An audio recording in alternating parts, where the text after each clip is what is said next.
Hello everybody, welcome back to AJ's Game Corner. As you'll know, I'm AJ and today we're continuing with more of Stardew Valley. First, I've got to, however, go ahead and get my chat up.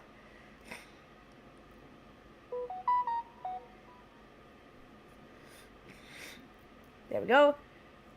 La la la la la. And we got chat. Today, our single, main, primary, ultimate, how many more ways can I say the same thing redundantly? Our only goal is to get to Ginger Island. That's it. That's all we want. That's all we need. That is the be-all, end-all of our existence, is just get to Ginger Island. Let me go ahead and double-check the sound. Goal. Okay, cool. We got this. Okay. 1 second. I'm gonna turn off my camera for 2 seconds. Don't mind me. I love how when I do things on like OBS, it shows where my cursor is. La la la la la la la la. Boom. Okay, sorry. La la la la la la la la la la la la. Okay. Okay, cool. We're all good. Okay. Video capture back on. Got it. Let's load the game. I've been working diligently on this. You'll know, you're like, oh, I'm still on day 5 of my lab. No, this is my, like, 7th version of it. I'm gonna find a way to make everything happen. I will find a way to make everything happen.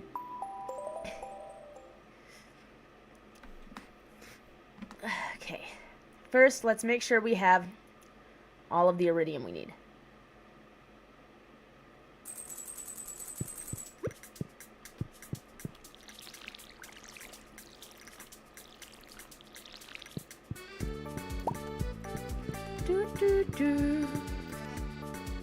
Okay, don't need any of those yet.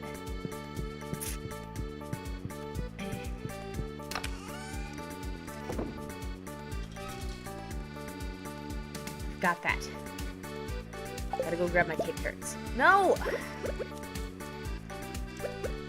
Stay on the table. Put you away.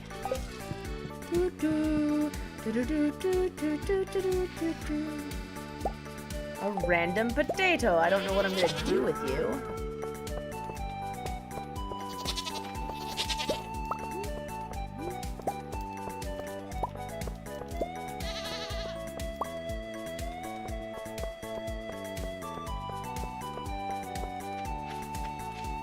Saturday the 27th.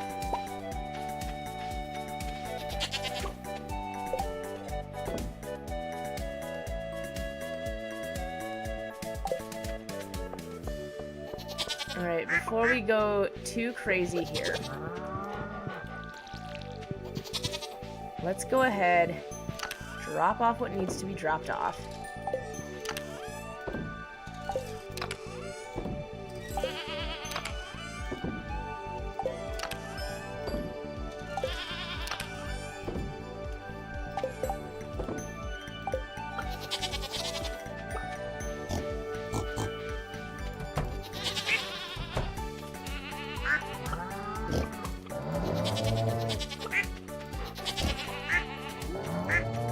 Well, sometimes I can go through my animals and sometimes I can't.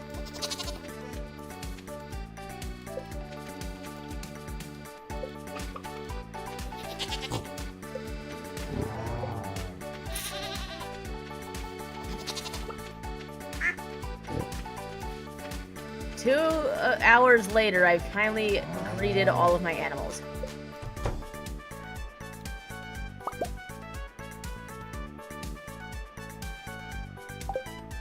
I have another goat? How many goats do I have?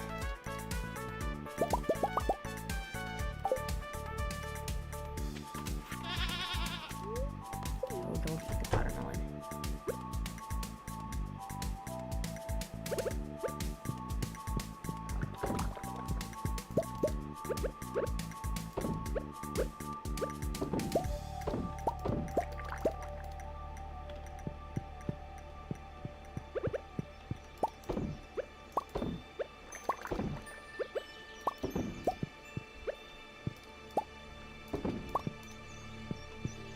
Alrighty.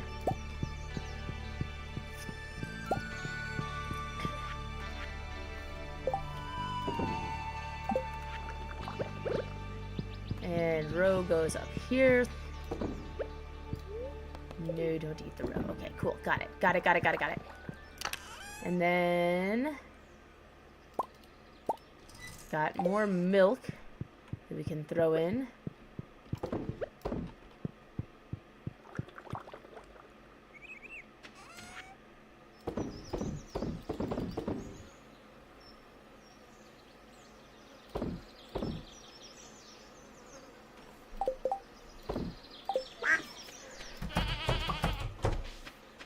La la la. My farm is still a mess.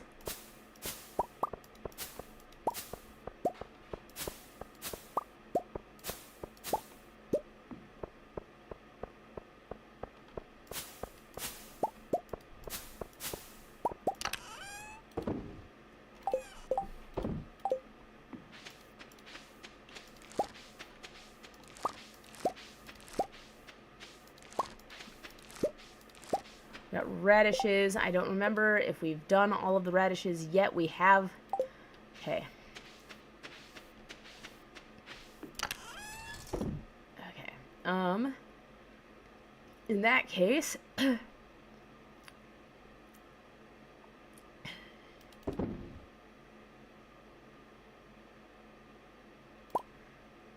don't know if we've gotten broccoli yet.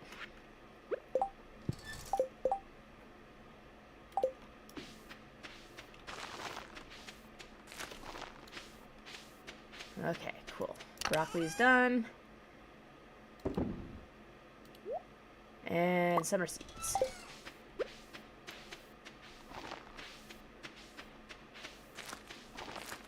My tiny human is kicking me repeatedly.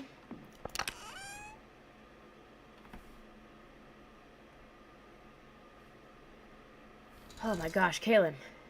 Kalen, calm down, buddy.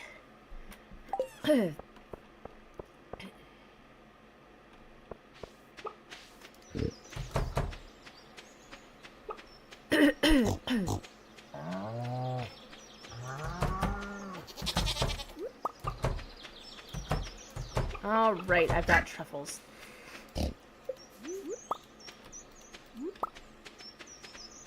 Any more truffles that I should be aware of? No? Okay, well, let's go. I wish the flowers weren't quite as useless as they are, but they are, in fact, useless. Today is the last day for presents. Let's take a look at who need... oh, Evelyn is full hearts.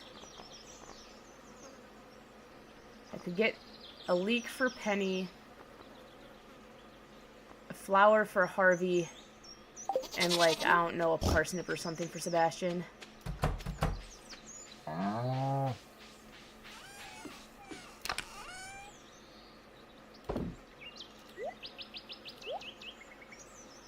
leek, flower. Sure, let's get you a sunflower. I don't care. Arrows can go back. You don't know why I'm just carrying around ancient fruit. Okay. And where are my cave carrots? I know I have them somewhere. I might have accidentally dropped them in the house. Only thing I can figure.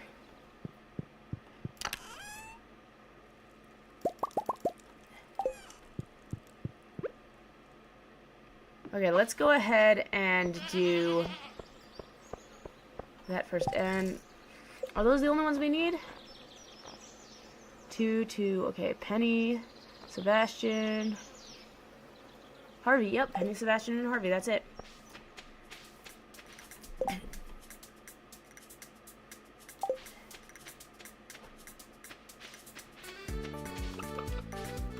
And then we'll go to the mines.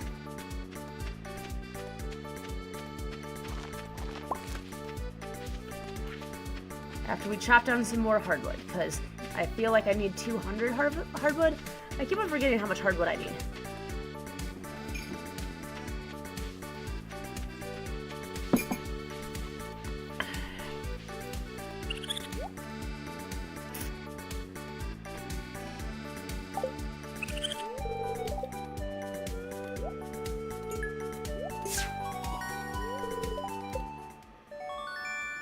I got a raccoon hat.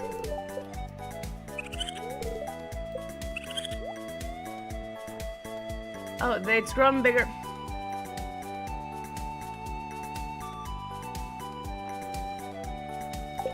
Okay.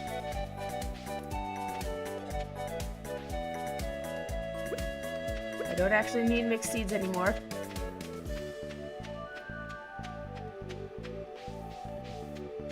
Hey, Elliot.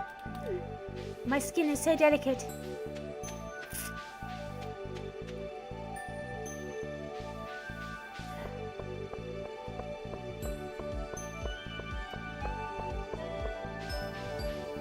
Alright, Harvey.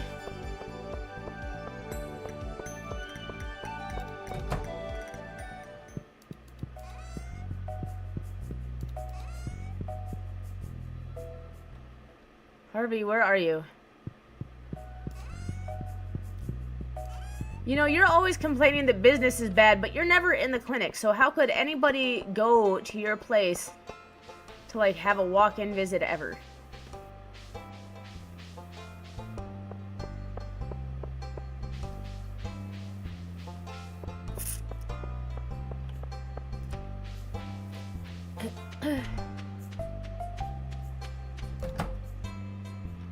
Okay, maybe Penny is...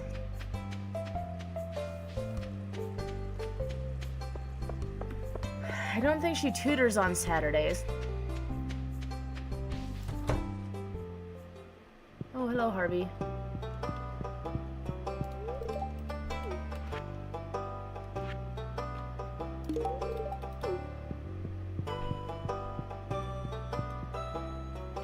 I'm gonna check for Penny, because I do not want to spend all my time just running around looking for people.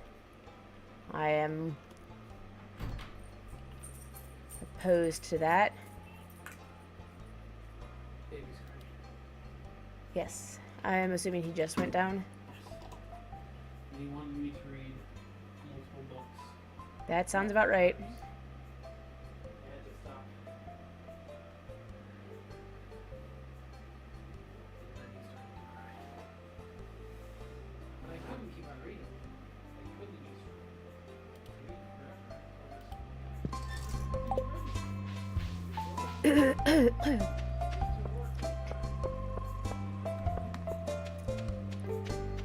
I love how he's rhyming right now.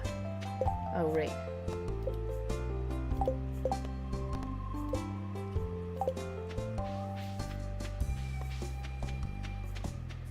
Do, do, do, do.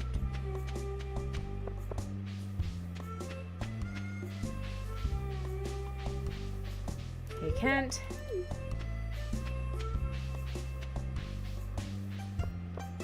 Okay.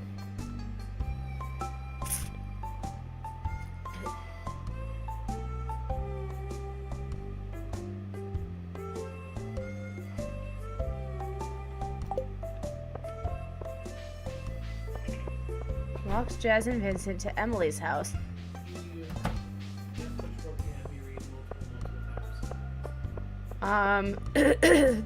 Is there room on the broom? Is there room on the broom? He had me read that to him multiple times yesterday too.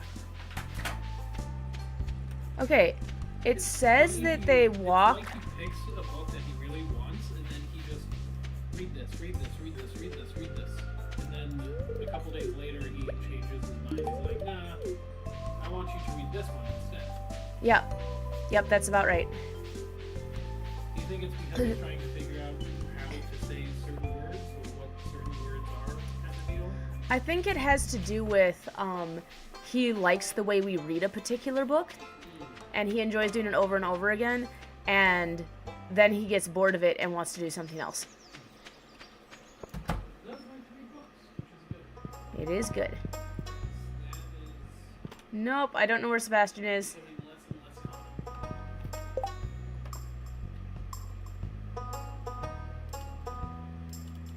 Shoot, I'm not gonna get to go to Summer.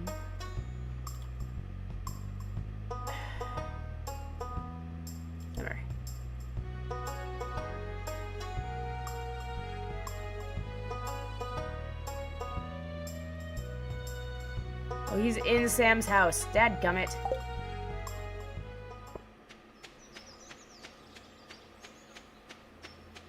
What a waste of an entire day. And I didn't even remember to go get more hardwood.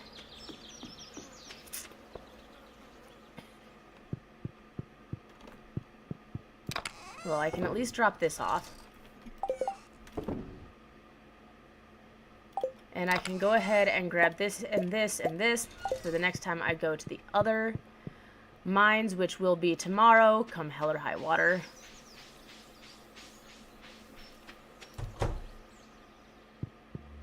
Sell the crystal shoes.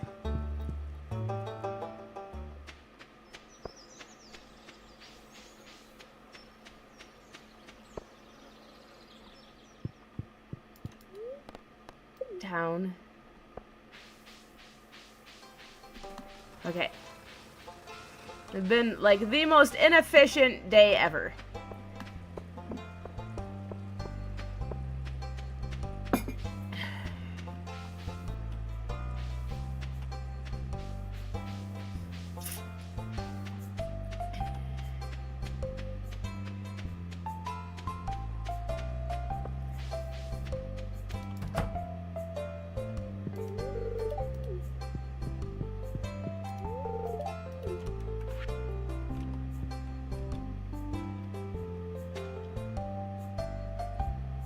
Come on out. Cool. Everybody's been given gifts. Oh, I should probably go talk to the one guy about the mermaid tier.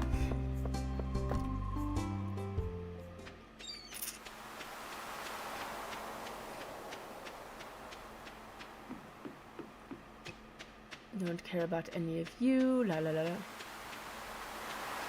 Where's mermaid tier guy? I thought there was a guy that was up. Okay.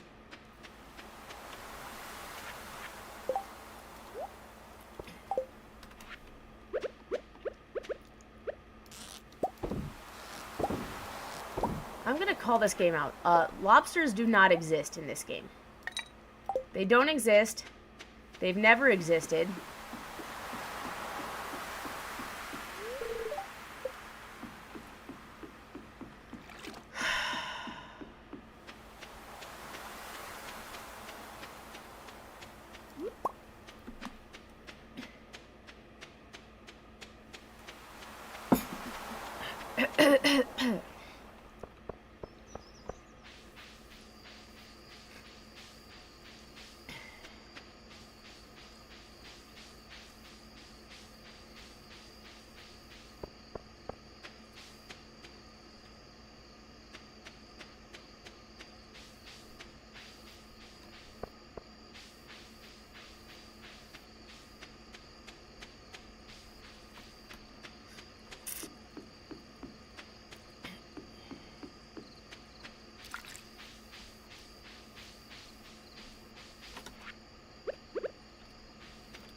Prehistoric hand axe.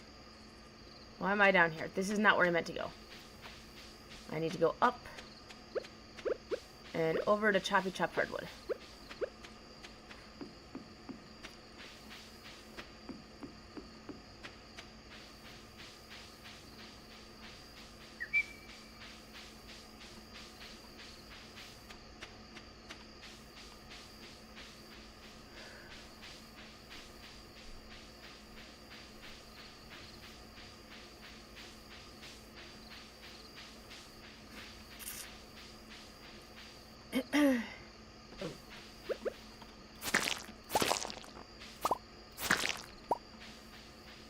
Okay.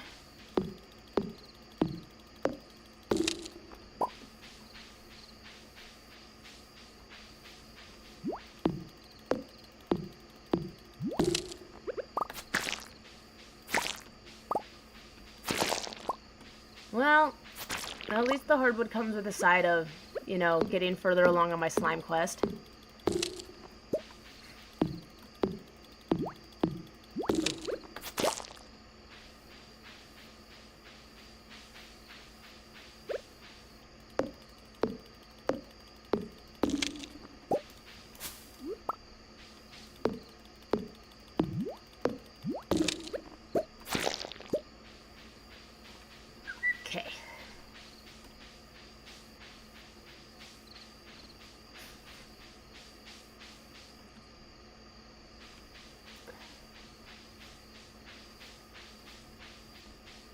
La la la la la.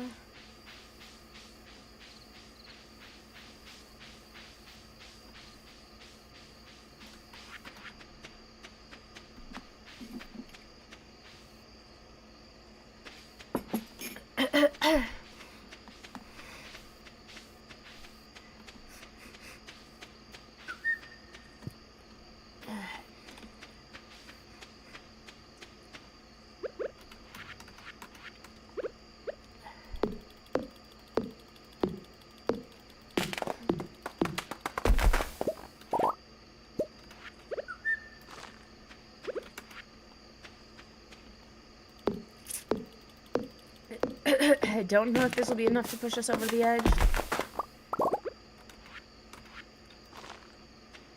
I don't think it'll be enough to push us over the edge.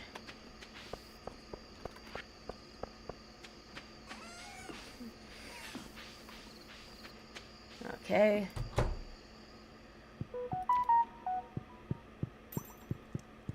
Part of me wants to just not care about petting my animals.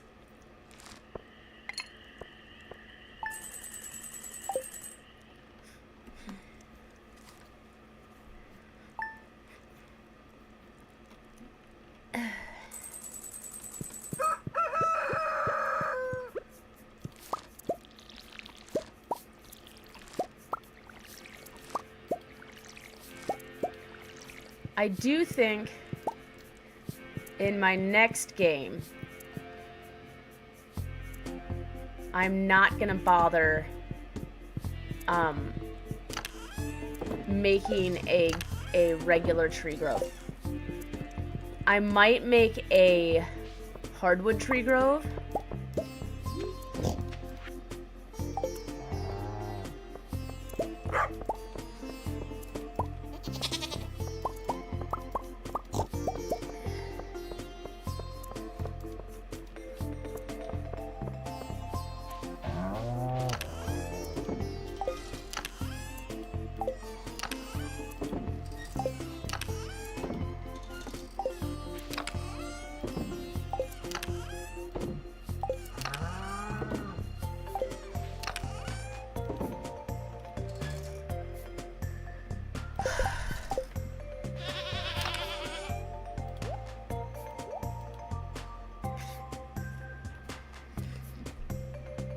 Dish of the sea I don't want to waste.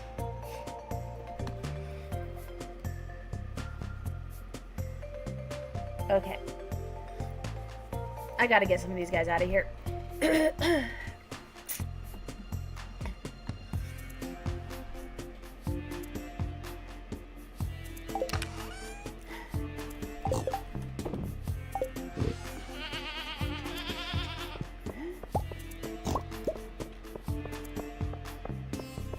Anything from either of you? Nope.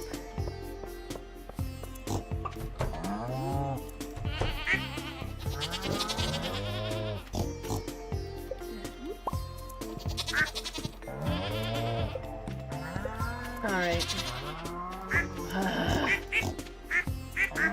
I used to think this was cute. Now it's just like, can I be done already? And auto petters, from what I understand, are ridiculously rare, so I'm not even gonna pretend I'm gonna get my hands on any of them.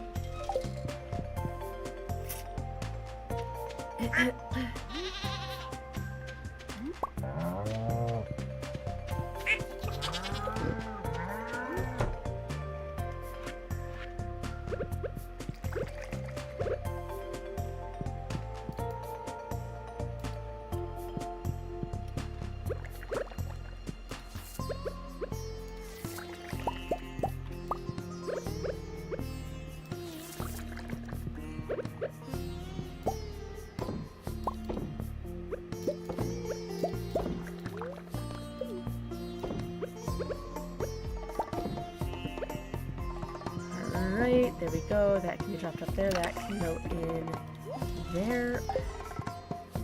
Okay.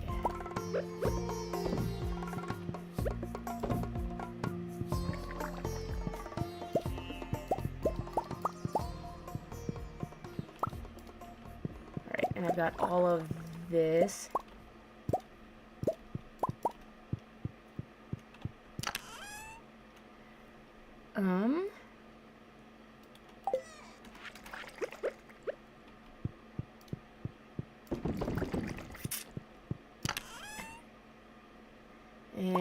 let's put more of these in. Got it. Okay, cool. La la la la la la la. Oops. Okay. That's chill. It's 10 o'clock already.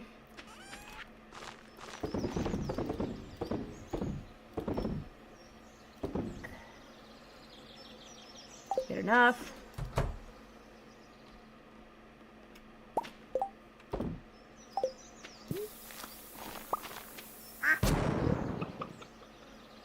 Okay, well, at least it didn't hurt my chickens. It's about the best I can say for it is it did not hurt my chickens.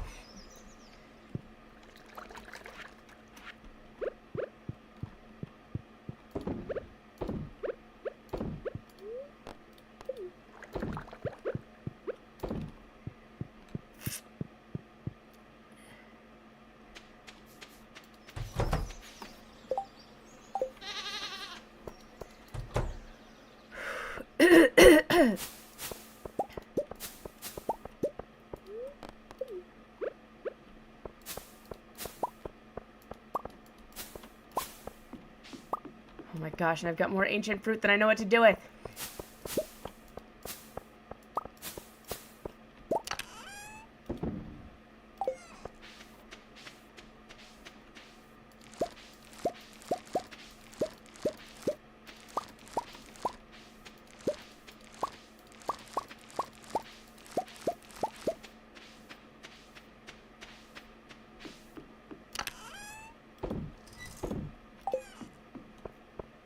Alrighty.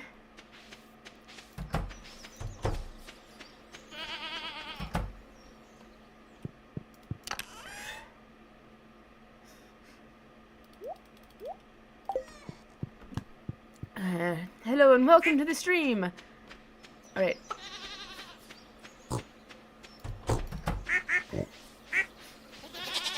And we're just gonna go ahead. I'm just gonna sell the wine. Honestly, I've been checking on it, and you barely have any gain from, like, leaving it in there for all that time compared to, like, if you just make another batch. So, I'm not even gonna worry about the casks. They're kind of... waste of time is the wrong word. No, it's the right word. Waste of time is the correct word. It's a waste of time.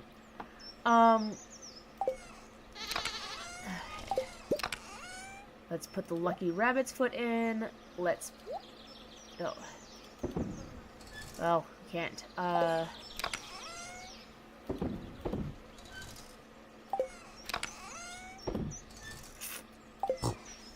what's everything that I just don't want to be carrying? I don't want to carry any of this nonsense.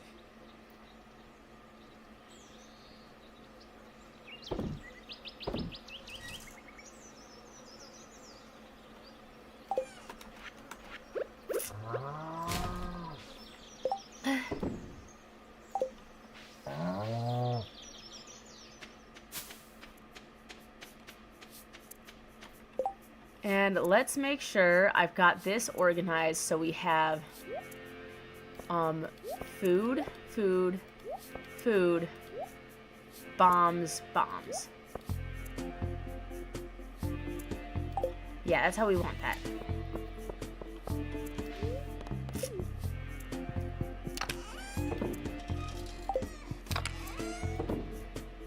We literally need one more iridium.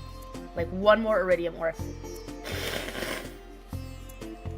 Sorry, forgive me, my asthma is acting up. It always is. It never leaves me alone. And I'm only allowed to take half the medications that I usually take to control it. 'Cause baby.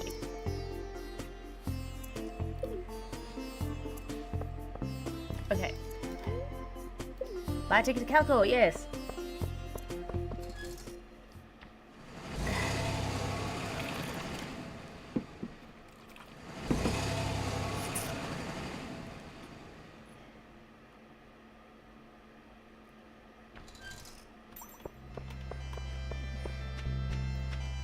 Actually, I might as well say hi to Sandy just to prevent the decay of friendship. You know, it'll help a tiny bit. Rare seeds are for sale. What rare seeds do you have? I don't think I care about any of these seeds.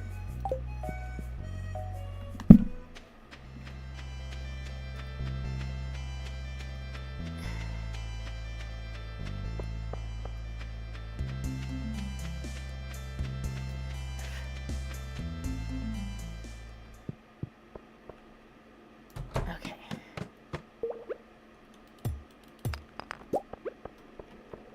Oh, cool. And what am I at? 9 mining, 9 combat. Okay.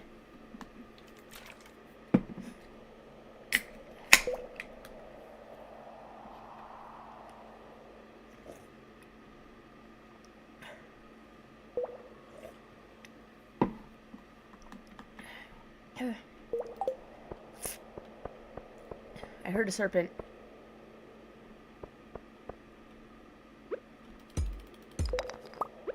I'm not waiting around for it, though. Like, it took forever to get here. You guys can drop iridium ore.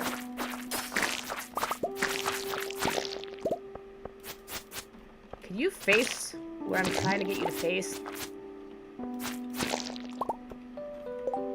But you did not drop iridium ore. Rude of you.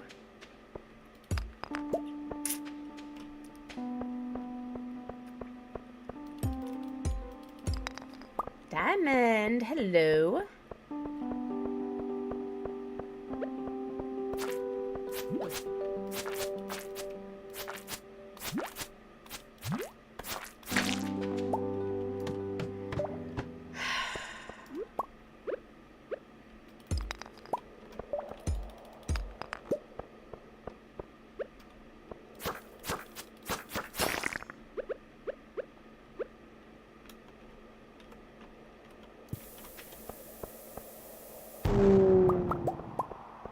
Cool. That was easy.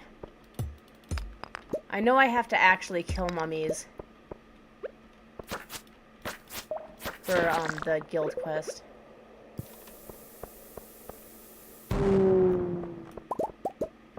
So I don't actually know if I get any. It would be cool if I get mining experience too for blowing things up.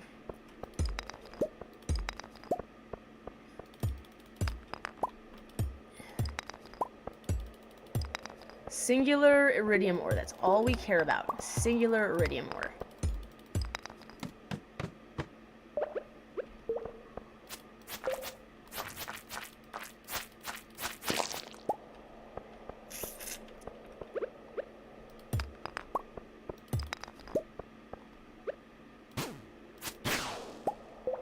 Ow. That killed you way quicker than I thought it was going to.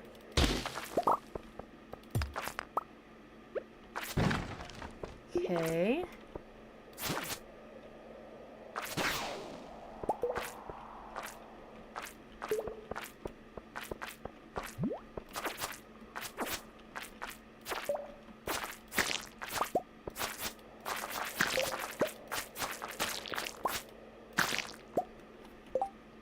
Nope. Nope, didn't get it. Well, you know, we can always hope.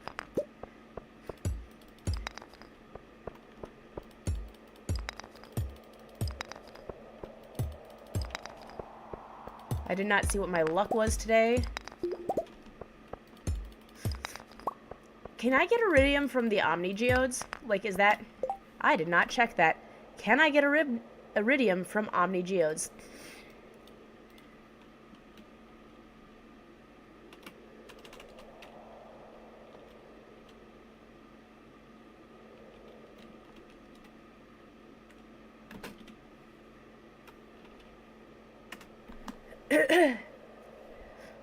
From I can get it from magma geodes.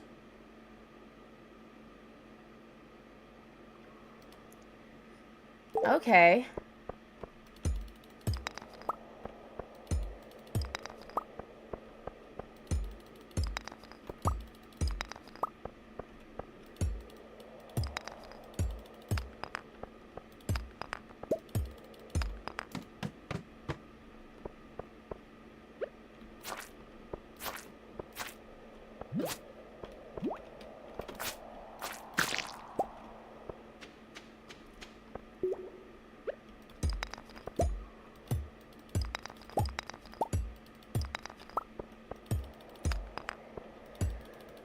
Maybe I'd have better luck just doing it through magma geodes than this.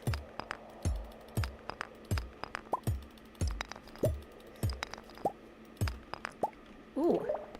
Jump in. 4 levels. That's negligible. Okay. Oh, this is it. This is it, right? That's the iridium one? Iridium! I don't care about anything else. I got my iridium. Leave the mime.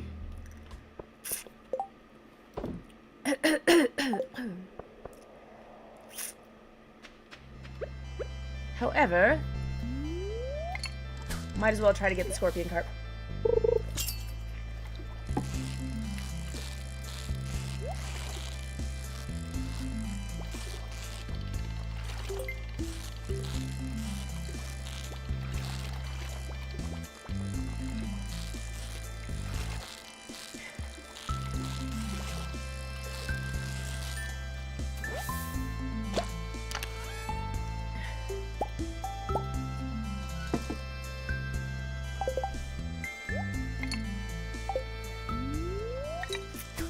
Come on.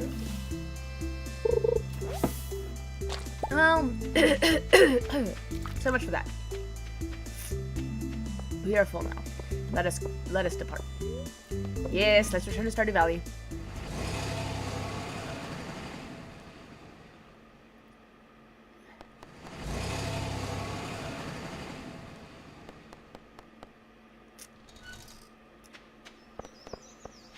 Whee! Okay, mines.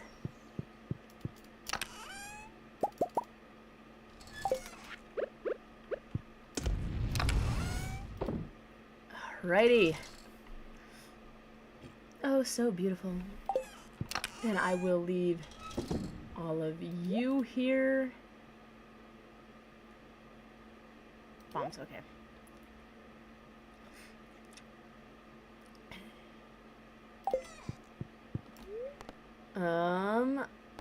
Town. Leave out of you here.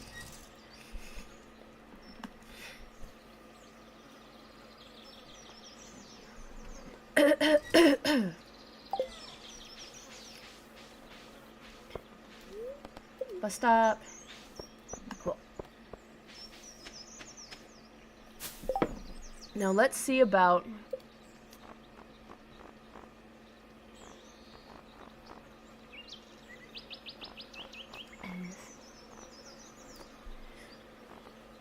okay. 1, 2, 3, 4, 5, 6, 7, 8. Only have 8 more people that I need to be super friends with.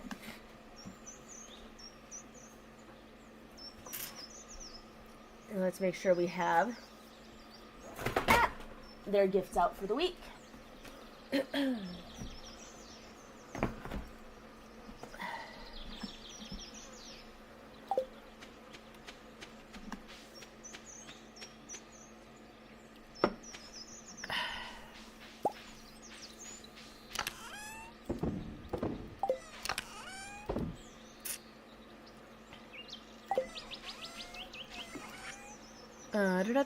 Cloth can be sold. River jelly I actually should keep.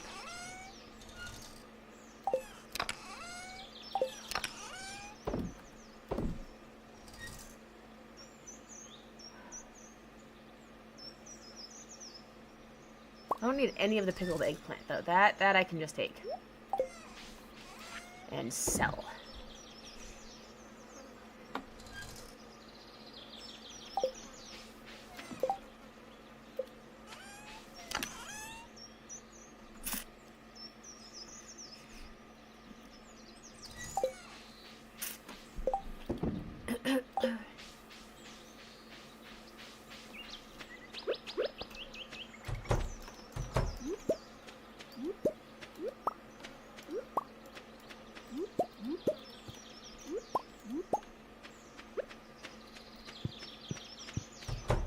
Ten truffles.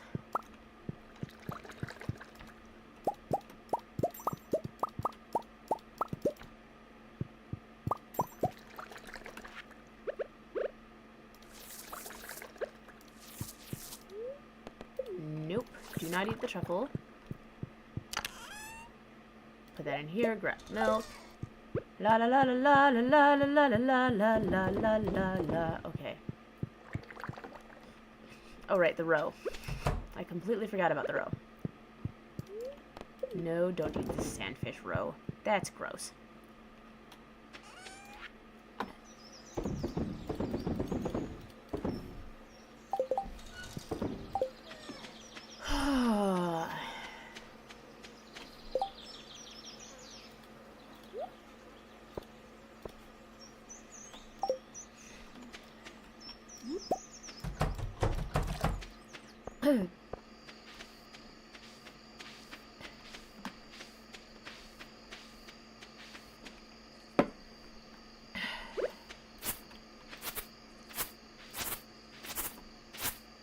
Just to make me move faster. And I have to wait a week for them, I believe somebody told me. Oh, that reminds me, I have to check Queen of Sauce tonight. Do not let me forget Queen of Sauce. That would be very, very unfortunate.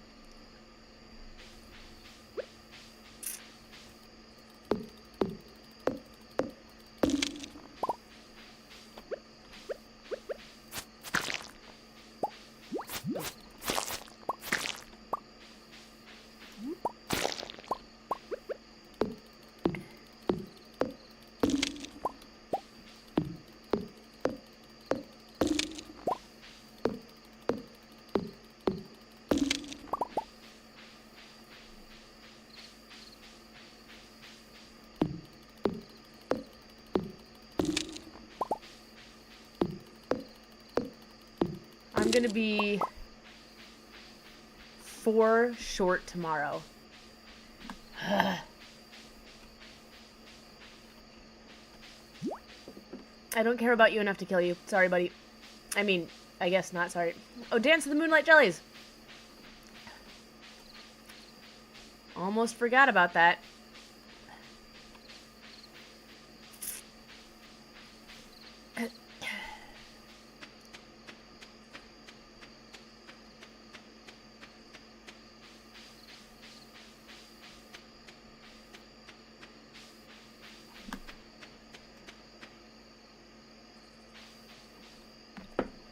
Hey, Kent.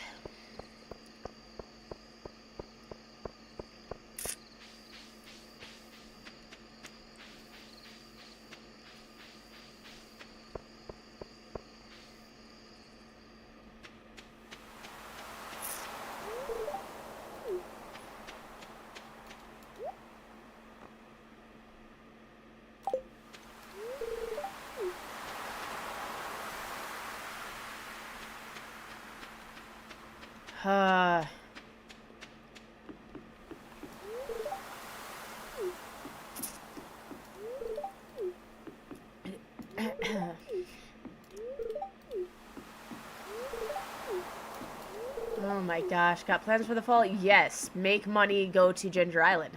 That is my plan for the fall.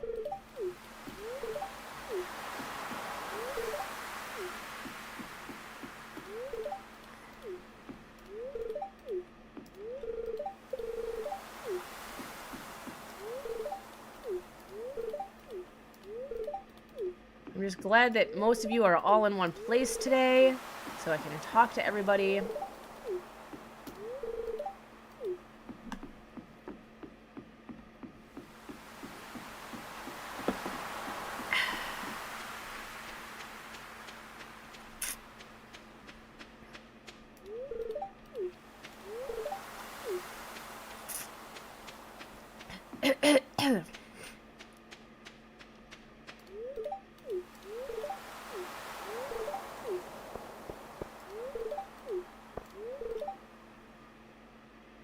It's so, yeah, that's what waves do. That's literally, that's what they're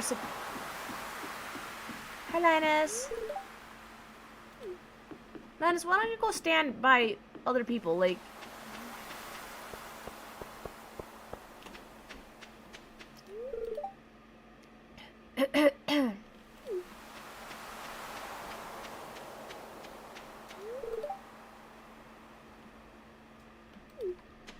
don't need any to worry about, fellow creatures. This is the beach. Alright. So as we celebrate the end of the first year and a half of the game, let's take a quick stock. We were really, really close on getting these. We've got 1, 2, 3, 4, 5, 6, 7, 8, 9, 10 because we haven't run into Leo yet. 10 villagers that we still need to build hearts with. Got quite a bit of crafting to do.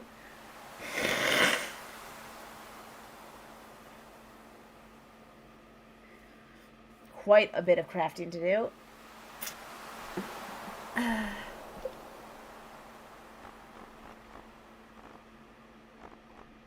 Got lots of animals. We are still short on a lot of books. I might, the next time the bookseller's in town, just go ahead and buy whatever books we don't have. I don't even know what these things are. Got 1, 2, 3, 4, 5. It looks like 5 event type power-up things. And then a bunch of, well, I don't know what this is. A bunch of books that we haven't gotten to. I have no idea. Oh, these are probably the masteries, because there's 5 of them. And I've got 5 skills. I got quite a few things to sell. Ah, that's a slime. That is the oak resin and maple. I don't know what that is. Or that.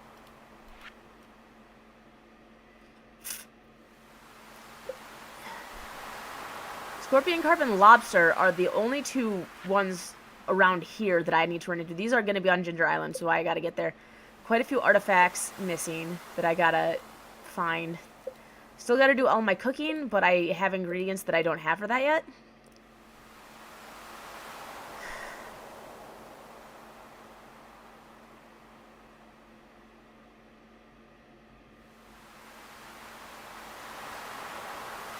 Read every book is still on there. Obtain the most powerful weapon. I think I have to wait for mastery for that one. So let's go ahead. I'm just going to look at my achievements.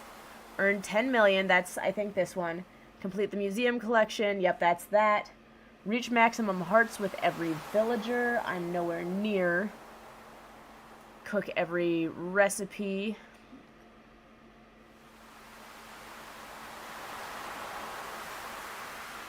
That's going to be this quest line. Upgrade house to maximum size. I've got. Craft every item. I'm still working on. Interview fish. I'm still working on.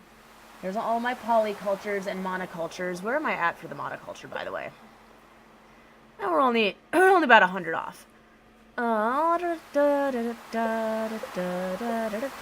that's in my head. Journey of the Prairie King is going to be the bottom of it. Reach the bottom of every mine.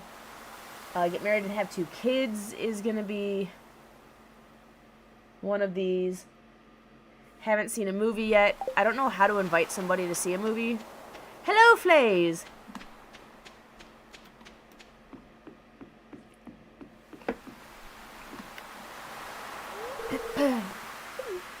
We're doing pretty a-okie dokie. Except for that we're just now about to launch for Ginger Island. I've got 2 days left. Unless one of my mahogany trees grows overnight.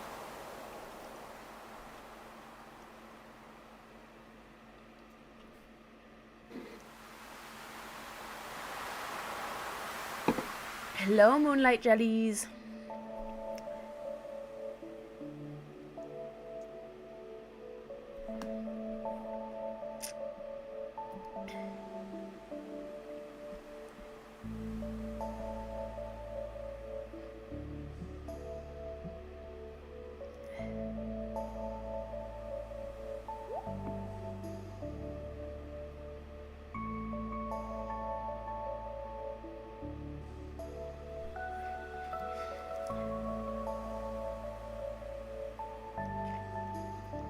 I just realized I'm in darkness because my streaming light is off.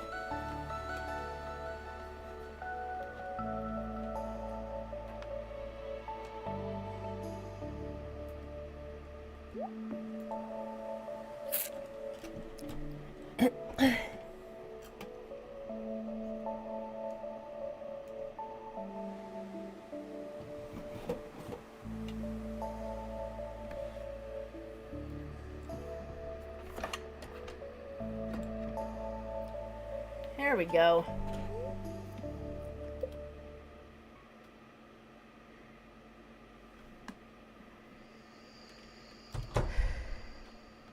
And it's midnight. Queen of Sauce, before I forget. Finally, I learned how to cook roasted flipping hazelnuts. Okay. Yes, go to sleep for the night. Nicely, nicely. I need to earn that every day, starting 2 seasons ago, but okay.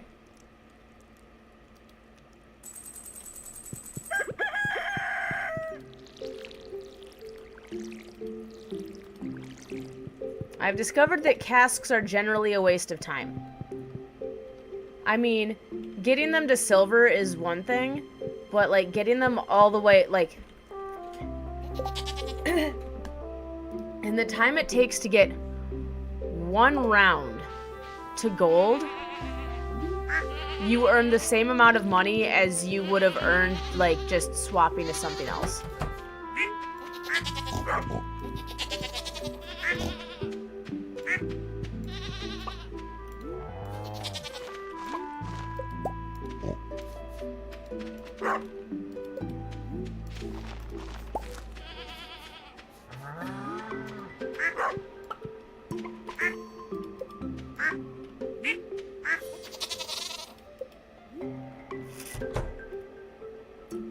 Oh, hey, buddy.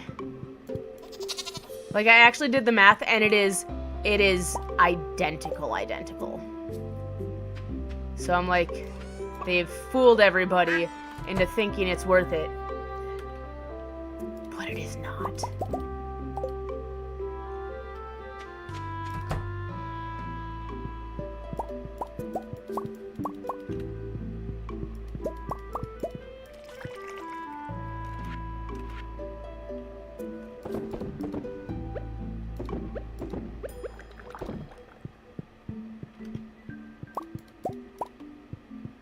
Okay.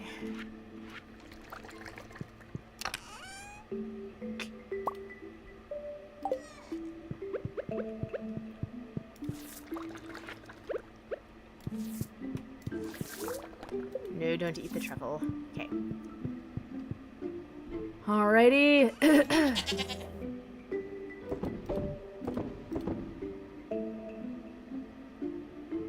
Okay.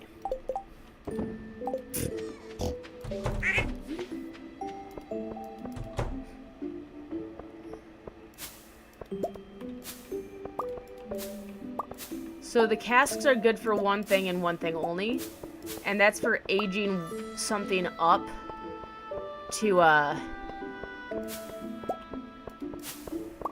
get what you need for the movie theater. But other than that, there's no actual benefit to aging anything. Sweet gemberry.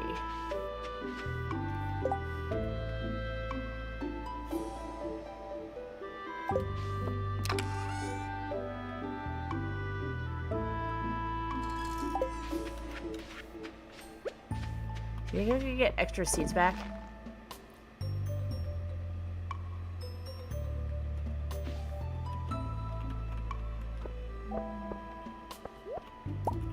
Ah! Ah! I only got a single seed back. Oh my gosh. No, I'm not gonna fix it because I deserved that. I deserved that for trying to game the system on that. Oh, but that hurt.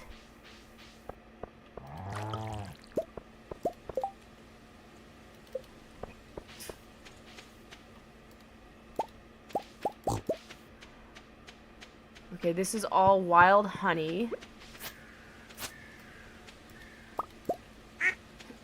And wild honey actually does benefit from being turned into mead. Oh my gosh. That hurt. That made me sad. I should have just bought more seeds. I was really hoping to be like, I'll get 2 back, and la la la la la, look at how much money I save, and now I just feel kind of like an idiot. Okay.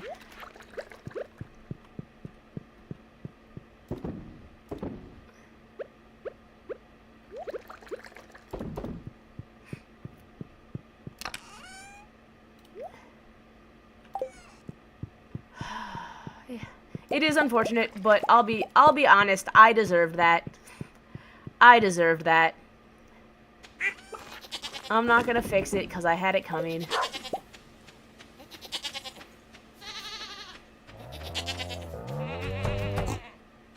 Apparently I did miss somebody, okay.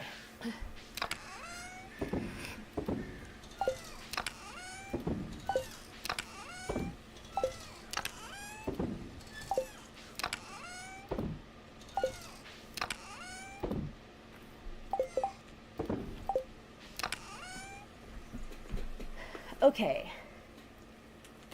Now.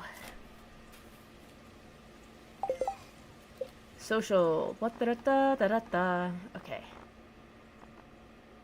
Elliot. It's a parsnip. Wizard is parsnip. Sebastian's parsnip.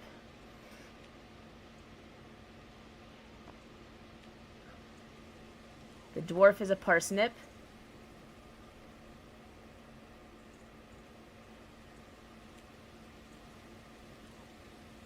We've got 4 parsnips. 1, 2, 3, 4, 5, 6, 7, 8. Okay. I know Penny is there, and Penny is leeks. Kent, I can get flowers to Krobus. I need to get horseradish too. Kent, Sandy, and Harvey, I can get flowers to. Harvey will like the dandelions. Kent and Sandy, we can do that. You should take this as a symbol to planning for more. I need to show this to you. Okay, so this is what I'm working on. Let me make this visible. I've been waiting for someone to come on that I could share this with. So this is my game planning that I've been working on. Let me zoom in so that you can actually see it. So, I don't know how well you can see. I'll find out in just a second.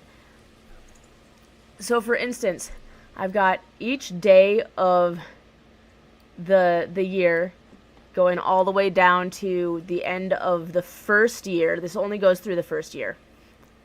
And this is what I need to do with Robin, what I need to do with Marnie, what I need to get from Pierre, and then my other tasks. Like day 1, I need to build a storage box. Day 2, I need to go ahead and make sure I get that beach bridge up.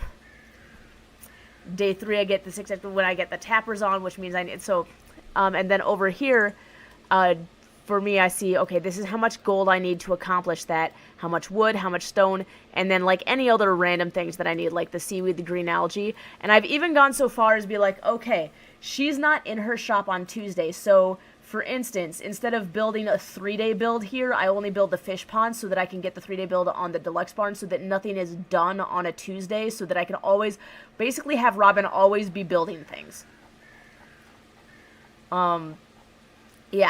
Yeah, and then I have, okay, my ledger, which is how much I expect to have at the end of the day on any given day based on where my crops are at. This does not take into account any extra money that I get from quests. So hopefully that will mitigate like some of these negative numbers if I get stuff from quests or extra seeds like the mixed seeds and whatnot. No. And then fishing and everything like that. I am like, and then I've got my my other save. I've got what's called High Water Lab, which is from the phrase "come hell or high water." There's a fine line between dedication and insanity. You're currently tightrope walking it. I am so grateful that you are giving me generously the benefit of the doubt that I have not already crossed that line.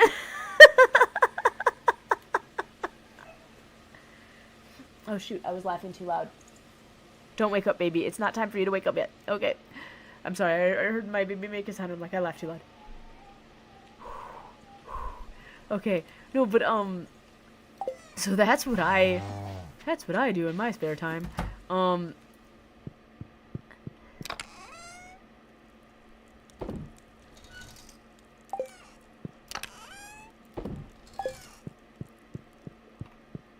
my gosh.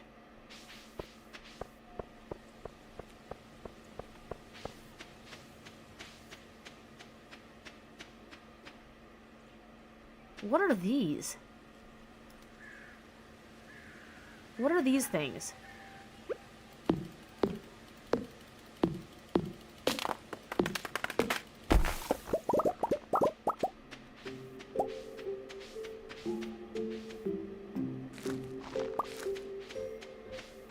Literally have no idea what those are. Okay, if I chop down a baby mahogany tree, I do not get hardwood. Noted and filed. Sadness.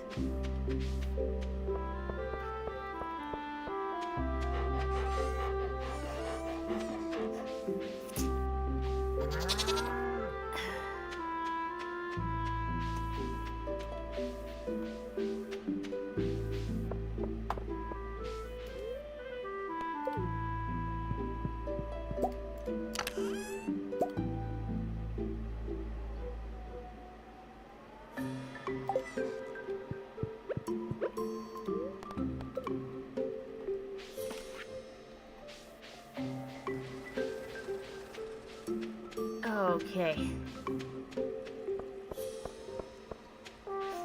What do we got here?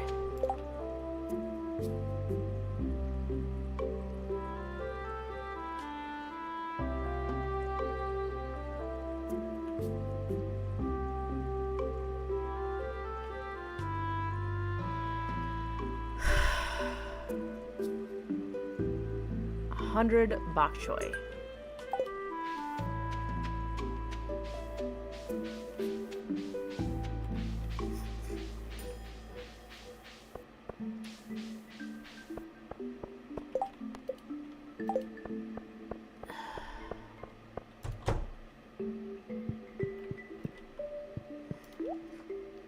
Alrighty.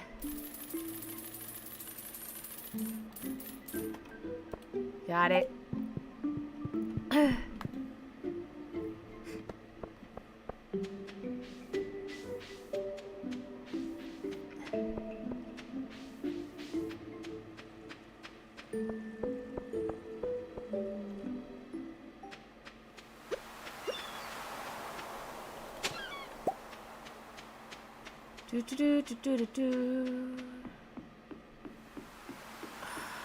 I can't get them to give me a lobster. I don't know what they have against me having lobster.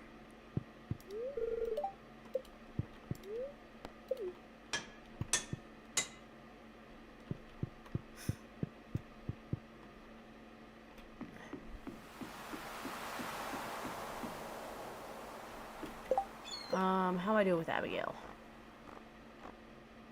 Okay, I'm good. I thought I was good on Abigail's, but I needed to double check.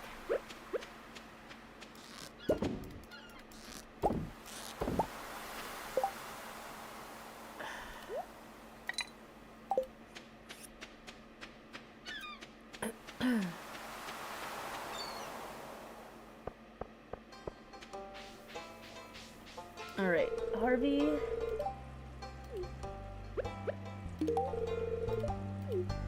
And then...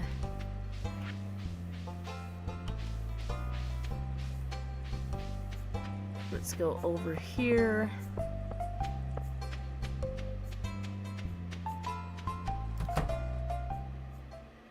Oh, Elliot, hello. I was really hoping to run into somebody else, but I'll take it.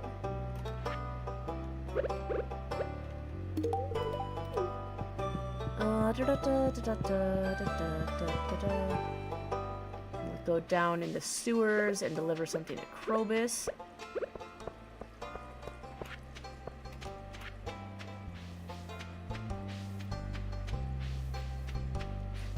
And I'll head over and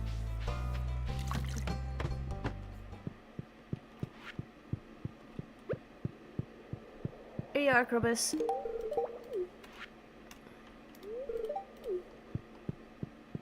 I'm not one to talk about insanity, for I have been writing for 3 hours straight now. I'm as tired as can be, absolutely no hint of optimism. You know what, though? I know from experience that to people who don't write, 3 hours seems like an insane amount of writing time.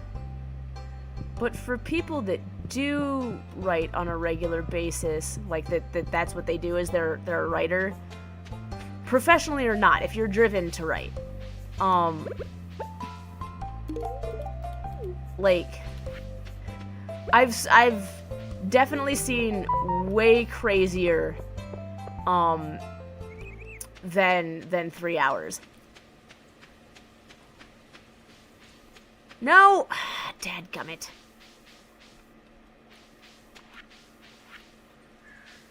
Well, fine.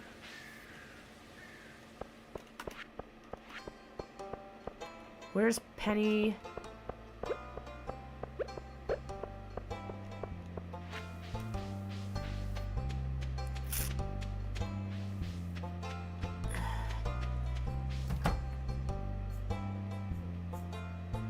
Not there. There's Penny.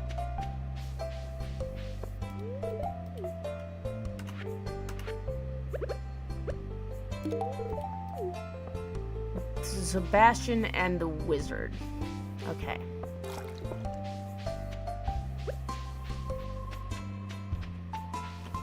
And who else am I forgetting about? And the dwarf. Sebastian, dwarf, wizard.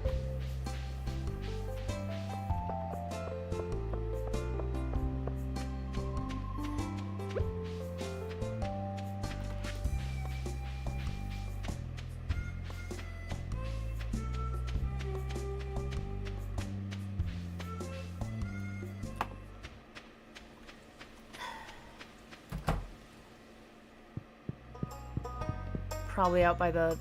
Oh, no, he's down here. Hey, Sebastian.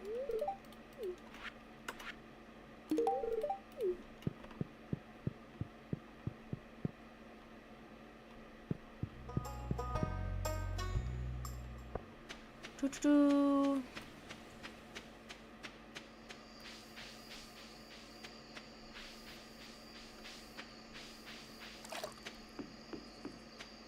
Alrighty. What genre do you like to write, out of curiosity?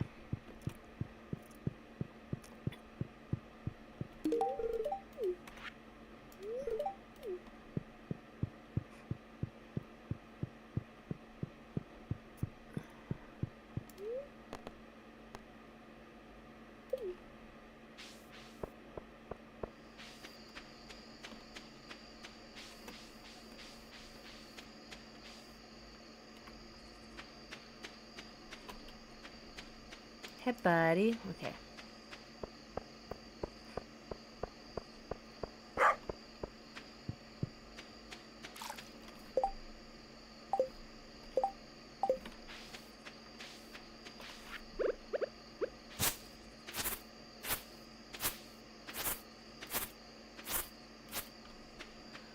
Sci-fi space opera. Nice.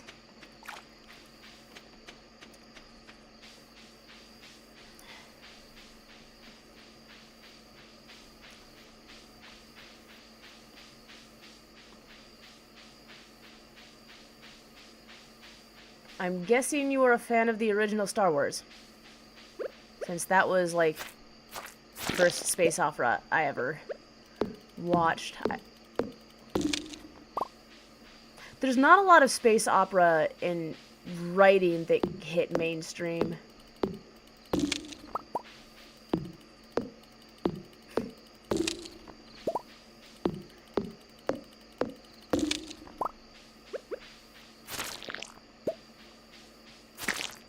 It's really funny though, because you know the whole argument, well, what's better, Star Trek or Star Wars? And I'm like, they're not the same genre.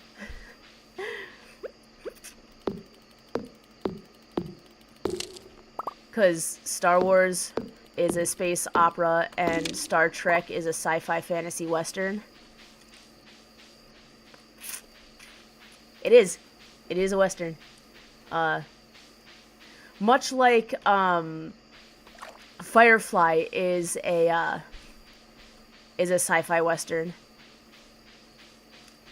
Although Firefly, I think people recognize is a sci-fi Western much easier because, like, they're literally on horses and stuff for several of the episodes.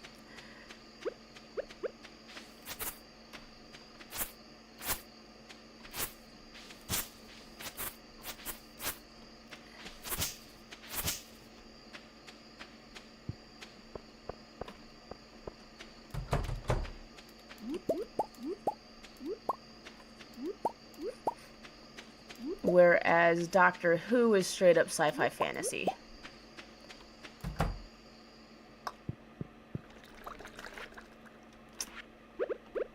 Sorry, me randomly being a geek. I will be quiet now.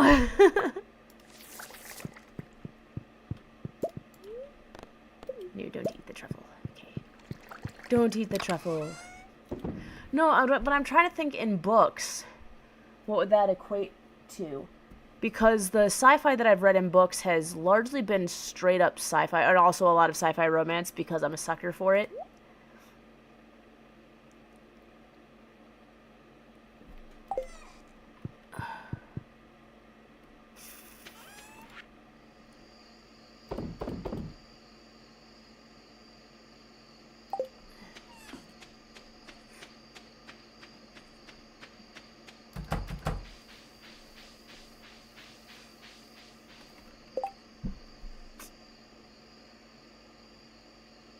Dune, I think, would be the closest.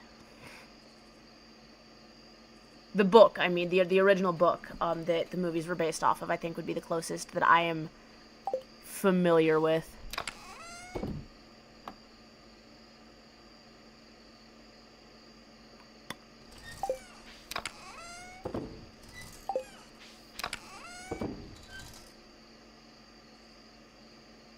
That was dumb of me. That was dumb of me. Now I'm trying to remember what I had out. One more view, one more view.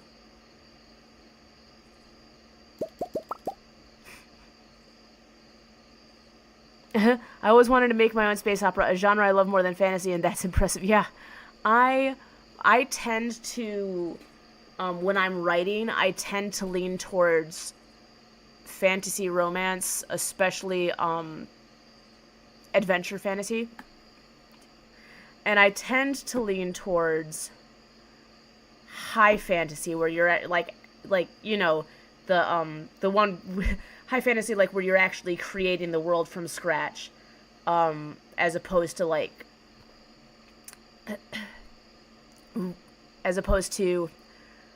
not realistic fantasy, but like Harry Potter type fantasy where it's fantasy, but it's grounded in our actual world. And I also tend to, in addition to the high fantasy, I swing all the way to realistic fantasy, which is not just grounded in our world, but, I mean, I'm not, you obviously know this. I'm explaining this in case anybody else sees the video later. Realistic fantasy is when you have, like, supernatural elements, but they're presented in the book in such a way to make it, like, believable that it could happen within our existing reality. Much like a lot of science fiction, a lot of the science fiction, when it's not melded with other genres, is grounded in our reality. If it's good science fiction, good science fiction is based on science fact. Unless you've got like the fantasy elements going, and then you can do whatever you want with science fiction. But space opera is really hard to write because there's so much nuance in the genre. So more power to you for being able to do that.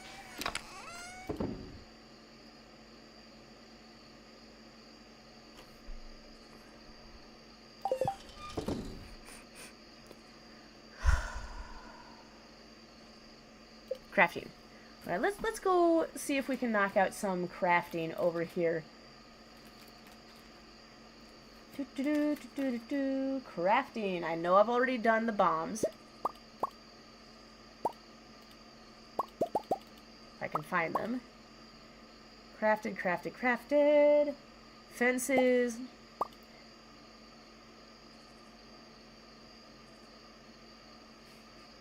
Sprinklers, I believe I've crafted. I have not crafted the iridium sprinkler. Because I need more iridium ore.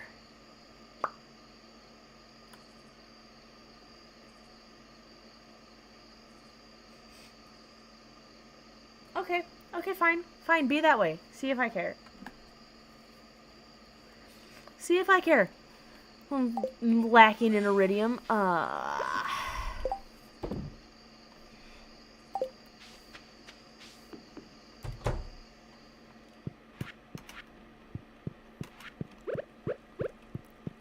I'm just gonna go to bed. Character, war, battles, plots, world building. The more I realize how absolutely hilarious the idea of writing a soap opera, a space opera as your first book is, the more dedication I get. The world building is huge. That's I am good at world building, just breaking down like how the world functions and everything, and I'm good at characters. What I suck at is remembering to populate the world. And what I mean by that is, like, you know, your characters are going through scenes and going through locations and whatnot, and I forget all of the details about all of the other background extras and the animals and just the things that make it a complete scene. Like, I tend to focus so much on what the characters do, and I forget to mention the flavor of, like, who else is in the room with them and things that make it so that people can really visualize everything else. So I've got all this craziness for how the world works and all of this construction that I put in, and then I forget to populate it with all of the NPCs, essentially.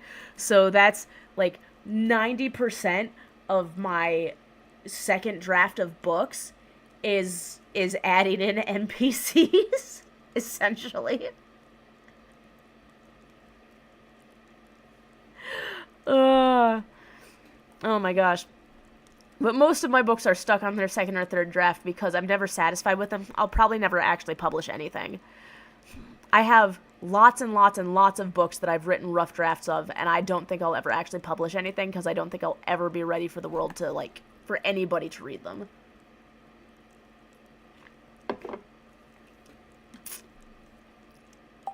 And even if I was, it's so hard to get things published. And, like, you can go self-publishing, I guess. But realistically, you're not going to get a lot of readership on it. You hear about the breakaway cases of a book being self-published and then becoming a major hit. And then everybody, like, wanting to scramble to pick up that book. But those are the exceptions. That's not normal.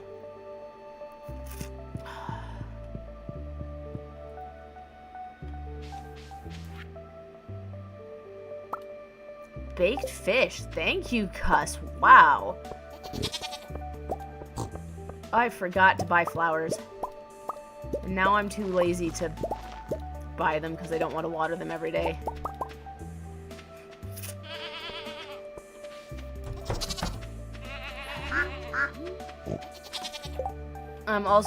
I'm too lazy to pet you all today. I'm sorry.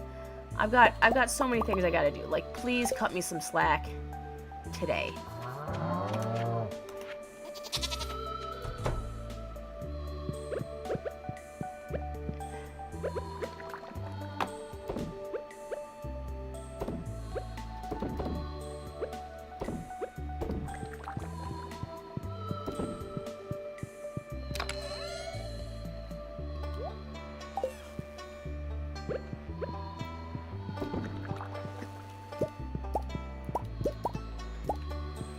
I'm also really have a hard time with, like, war and battle scenes.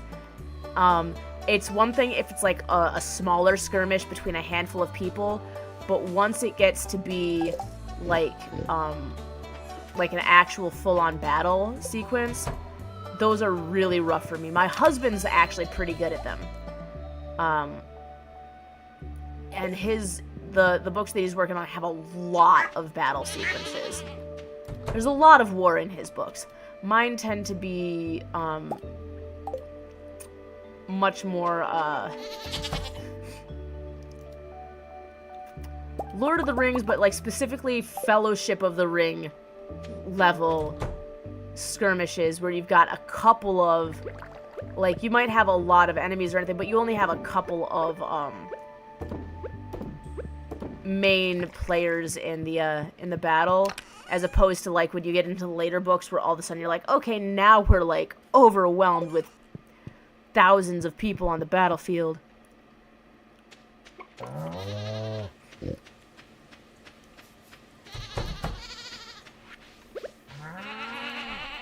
What do you find to be the hardest part of writing the book, out of curiosity?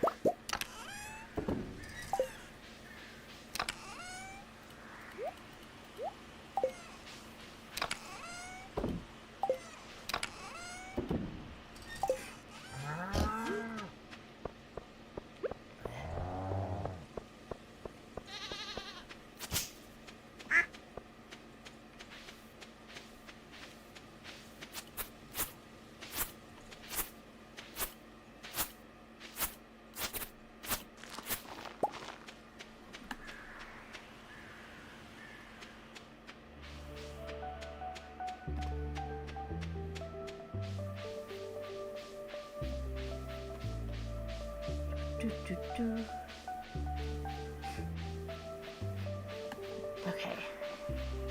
This is it. This is the last of the hardwood we need.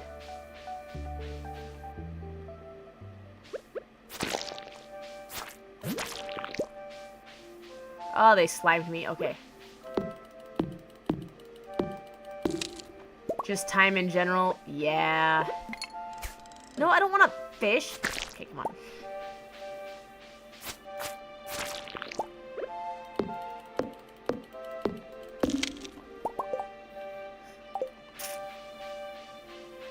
Yep.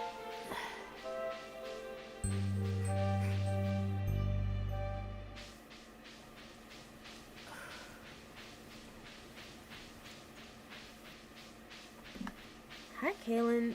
You just kicked my inner organs, buddy. But I love you.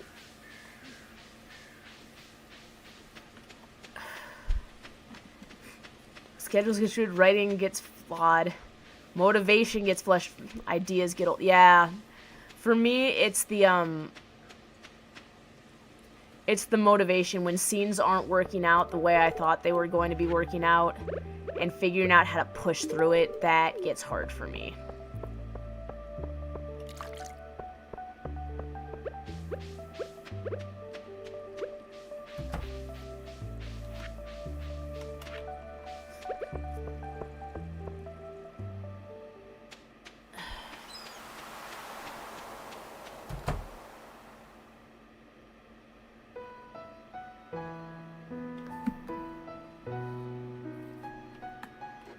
Alright, we'll listen to you play the piano.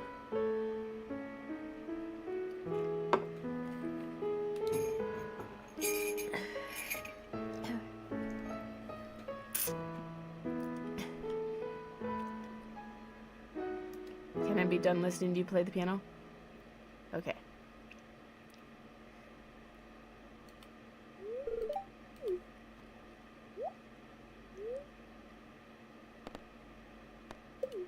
It was wonderful.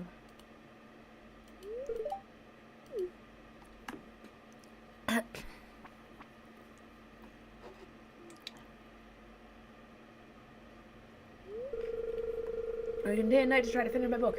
It's been driving me insane. Speaking of writing.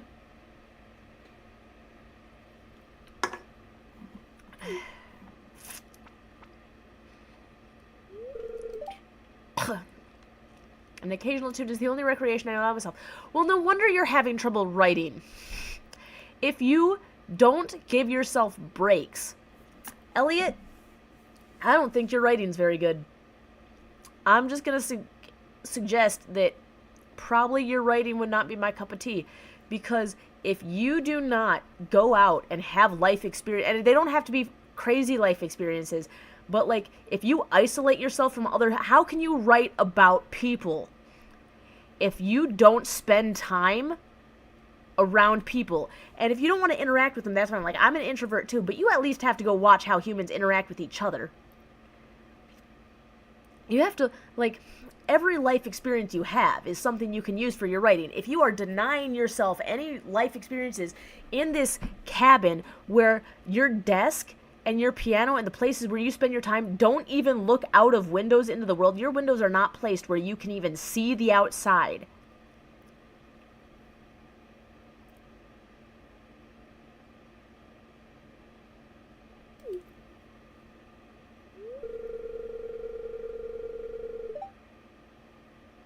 And my bank account's starting to run dry. I wish I could just throw it all away and become a farmer like you. No. It is, yeah, don't look down on what I do. It really was.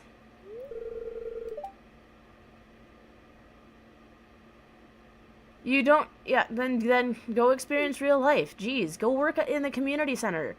Volunteer or something for even just like a couple hours a week. Buddy. Oh my gosh.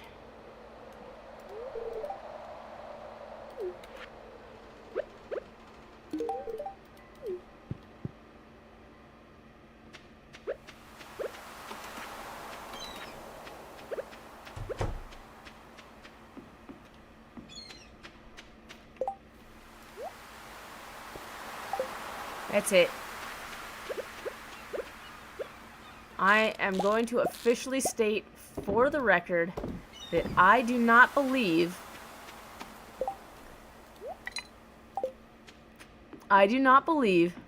that there are lobsters in this ocean.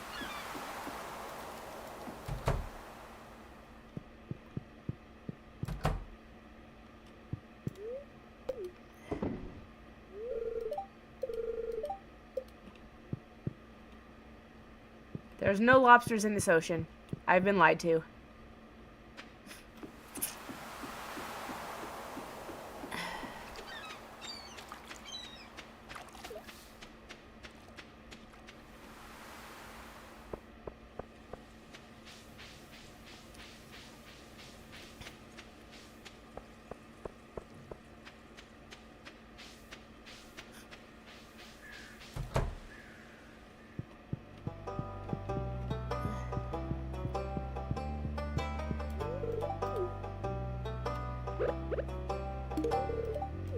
Oh, cool, it was her birthday.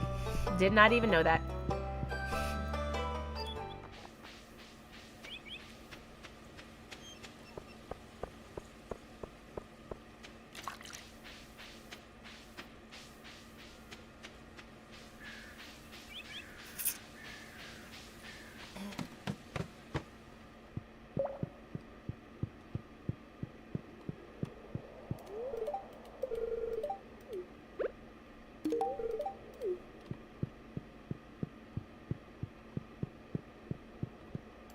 Okay.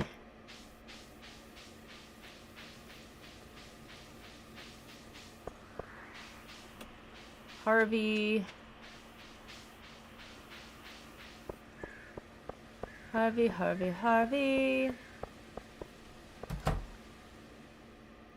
Oops.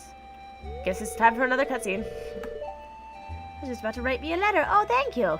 I love getting letters.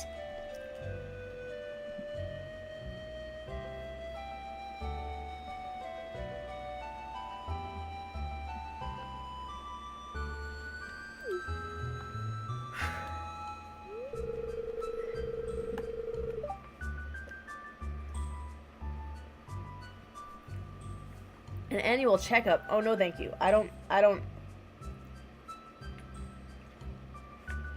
wait until I'm dying and I go to the doctor then.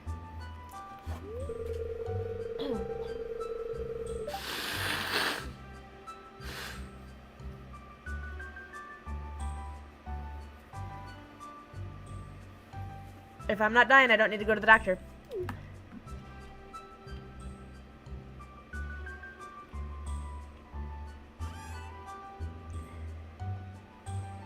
Hello. Hold still, please. Say, why am I sticking my tongue out? Why is that the first thing you're having me do?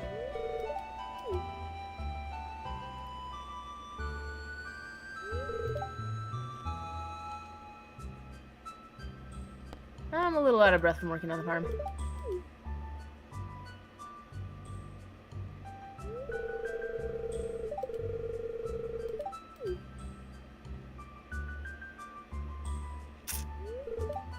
Yeah, I haven't even passed out, like, almost the entire time. Is it an emergency? No, it's not an emergency. I don't have things like emergency.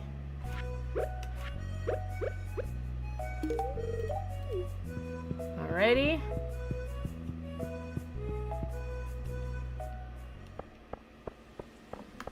Go to Sandy, try to find some more iridium. I think I only need 4 iridium ore.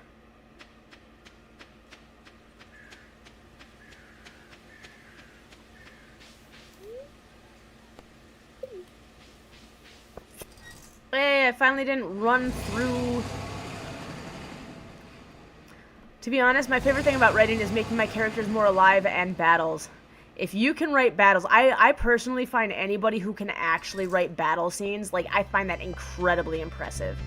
Because it is, like, there are so many working parts in a single battle scene. Like, it's just, that's impressive. Up. Guess who forgot to, Guess who forgot to bring, like, literally any bombs or anything? I did. I forgot to bring any bombs or anything.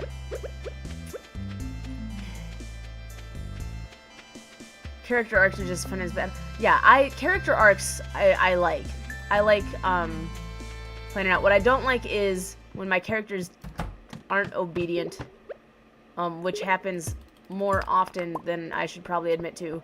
Usually because I'm writing a scene, and I'm like, I have in my head how I want the scene to go, and then as I'm writing it, I realize that my scene makes no sense because I'm making my character do something that is, like, way out of character for them, you know? And I'm like,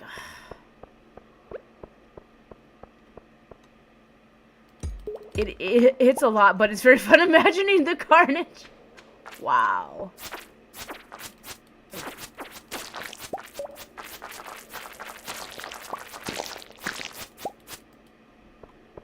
Yeah. No, I have a couple of battle sequences. Ooh. I have a secret note. If you can read this, come to the secret woods. Please bring maple syrup. Okay. How many more secret notes do I have? 2 more secret notes. Once I have 2 more secret notes, I will do all of the secret notes.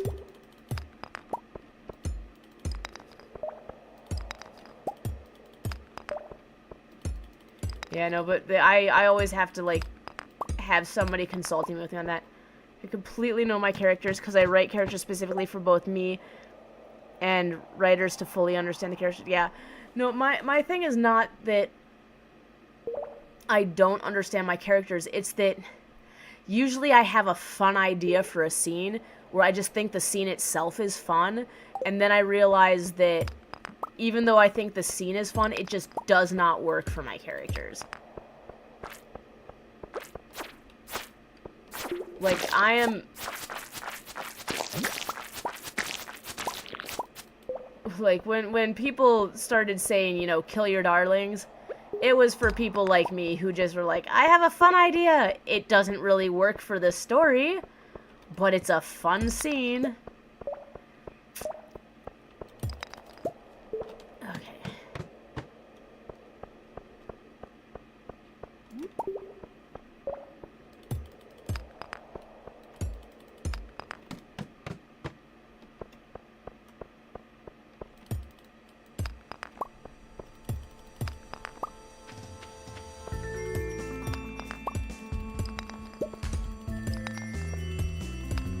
Oh, cool, a hole.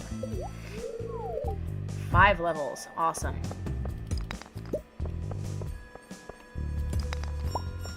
Five levels.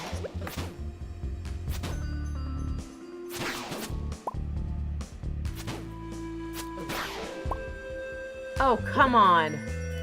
Why did I turn my back on it and swing the opposite direction?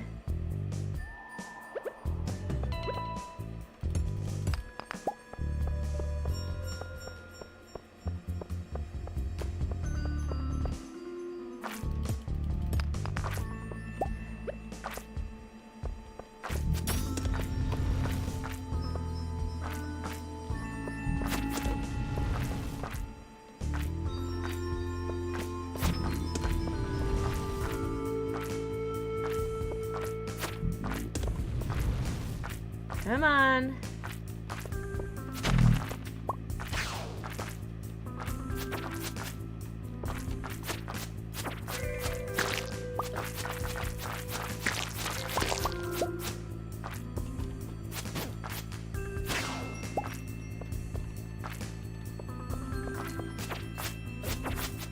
Face the direction that I'm swinging, jeez.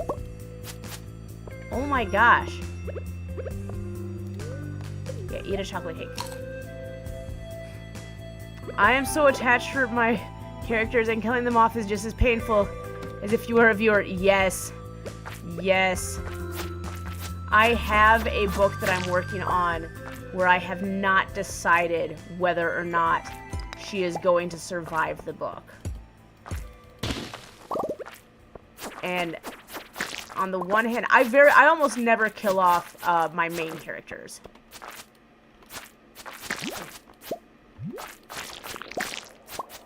Like, killing off main characters is a very, very rare thing. Because I usually find when people kill off main characters, it is primarily for the shock value. And I'm like, okay, if it's not actually necessary for the story, but you just wanted, like, to do it just to do it, I'm like, I don't like killing characters for the sake of killing characters. But, there's a particular reason why it might make sense for this particular main character to die, because the world that she is living in, the world that she's fighting to change, is so vastly different than the one that she ends up being able to successfully create. But it's almost like what she has done, what she has made the purpose of her entire existence, is gone. And so it's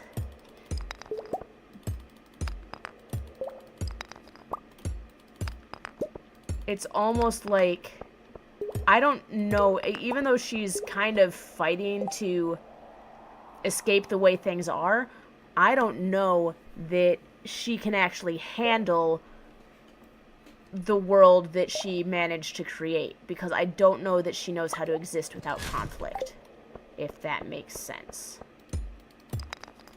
Alright, well, this was a waste of a day. I did not get a single piece of iridium.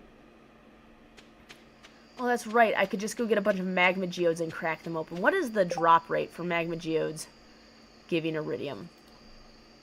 Magma geodes. Magma geode. Contents.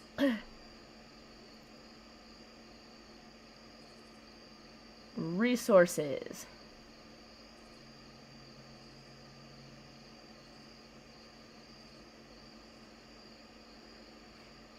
It's a 1 in 20.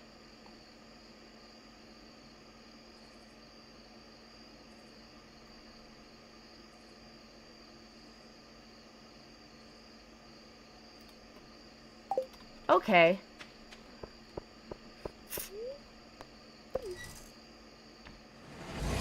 You know what?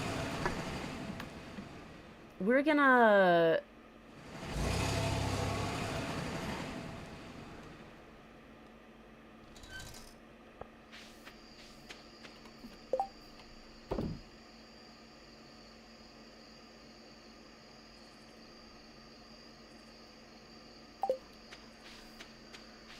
we're gonna go to the mines and we're gonna see if we can get a couple more magma geodes.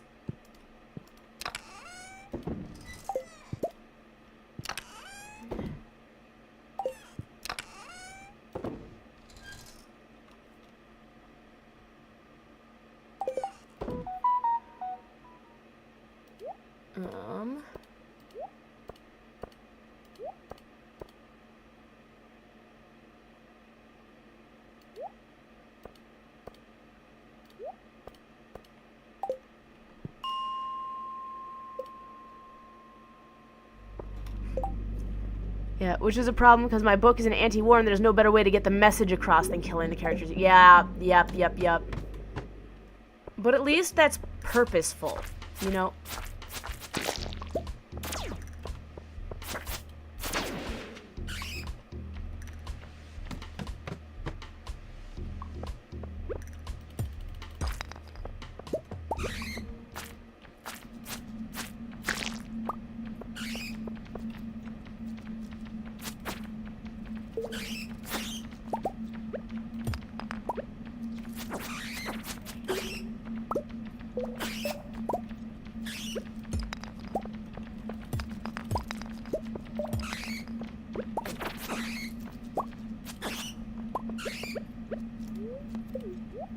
Come on.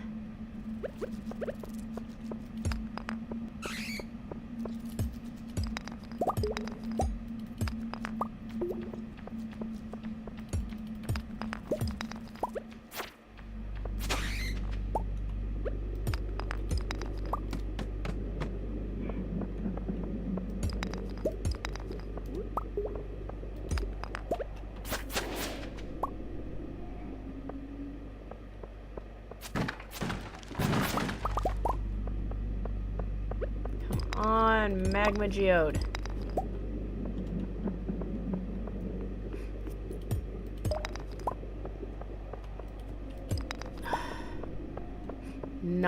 Not a one. Okay.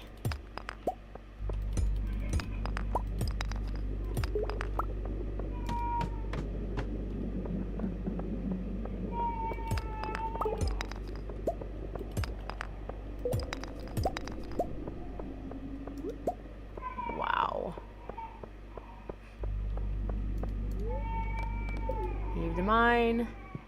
Gonna put these in boxes. Then I hear my tiny human. I wanted to at first create a fantasy anti-war, and then I realized how many fantasy books there are. It's like thousands of people and their mothers are writing fantasy.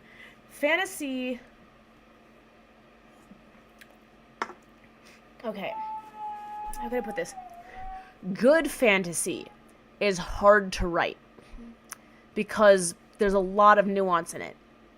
However, in general, I think that fantasy is one of the easiest genres to write passingly good.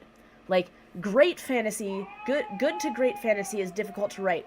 But, like, acceptable fantasy, the kind that people who are just looking to find something to pass time will be willing to read, like, mediocre to decent fantasy is the easiest to write because you get to make up your own rules. Like, if you're writing fantasy, you kind of can just be like, oh, I need it to work this way now, and then adjust it. And so I feel like a lot of newer writers, the two genres that they're going to go into are, like, realistic fiction that's just, like, going to be whatever is based in reality, that's going to be, like, a more floofy surface story, or fantasy. Those are the two easiest things to do. So that's why I feel like it's such a saturated genre, and also because so many people love fantasy that there's a lot of people who are like, I need to write a fantasy book because that's what everybody loves. You know? So I'm not surprised that there's just a ton of fantasy out there. And it's also fun. It's just fun to write. Elliot, I'm almost done with. Oh, dwarf, I can get you.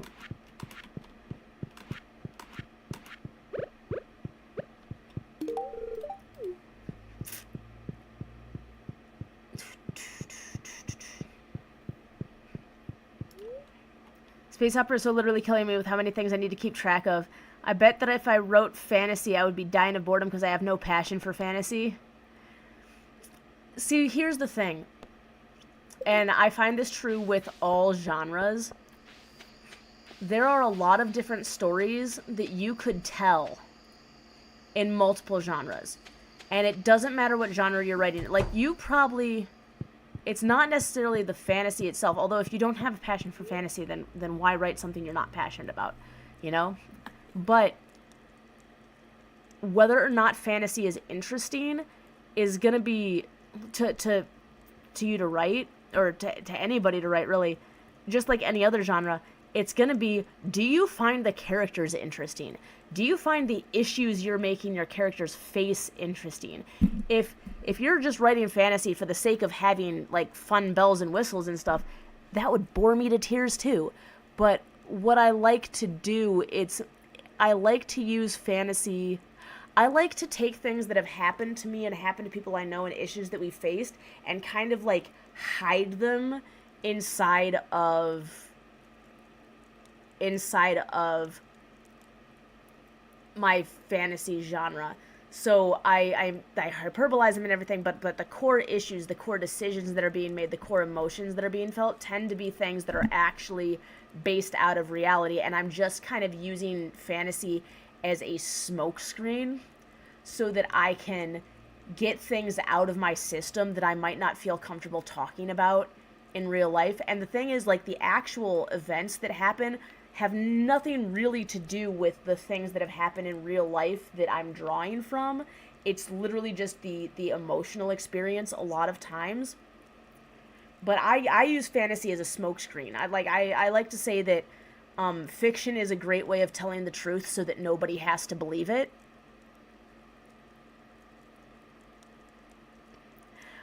No, I'm not. I don't feel like I'm defending myself. Because I don't feel like I'm arguing with you. I'm just like I love listening to your opinion, and I'm just sharing my perspective. Like that. I don't see it as an attack that you have a different preference than I do. If everybody had the same preference, the world would be a boring place. I just like sharing because there's not a lot of people around me that I get to talk to writing to. So I just find it very interesting. But I think, like, it's just it creates an interesting smokescreen. And the other thing is, like, when I'm writing fantasy, I spend a lot of time. This is probably actually the part that most people would be bored to tears on, but you saw my spreadsheets. I like figuring out, like, all of that stuff. That is entertainment to me. I spend a lot of time on the mechanics of the world. How does the economy of this world work? How does the political system of this world work? How are people actually earning an income to do the things that they're doing? Obviously, people aren't, like, spending all of their day doing this stuff. So how does this all interact and combine and make the world actually function? And then once I've figured out, okay, this is how the world functions, and even if I am having things like magic, my magic in my fantasy has to have rules, because if you can do whatever you want, then, like, I feel like that's cheating somewhat. You have to have rules in place. So I spend a lot of time nailing down, like, the science, quote unquote, of the fantasy worlds, so that when I put my characters in it and I figure out what are the issues they're going to be facing, I know what parameters they're working in, so I know what boundaries they have to deal with. And that creates the friction that I need to make the story function without feeling like it could go any which direction. But that's just me. I know people who, like, have the entire story planned out in their head from beginning to end, and I'm like, I usually have my beginning. I usually know what my beginning is, and a lot of times I have, like, 2 or 3 possibilities of what the ending is, and I know what the conflict is, and usually the process of me writing is me figuring out, okay, if this is the issue, how do we get through it? How are we handling it? How are we dealing with it? What are the mistakes we're making? Yeah, so I'm a plotter, kind of, because like I don't necessarily know what the whole plot is. I know what the problem is, and then I kind of discover how we're handling the problem as I'm working through writing. This issue comes up, and then I think, oh, we've solved this issue. Wait, what are the consequences of that? And then I write it. I don't actually necessarily know how we get from point A to point B. That I discover that as I write. And sometimes that means when I get to the end, I can't use any of the original endings that I was thinking it was going to end at, because that's just not where it ended up. Yeah, so unless there's like a reason it has to end a certain way. Yeah, so it's because, yeah. Stardew Valley writing rant stream. Yep, that's what this is.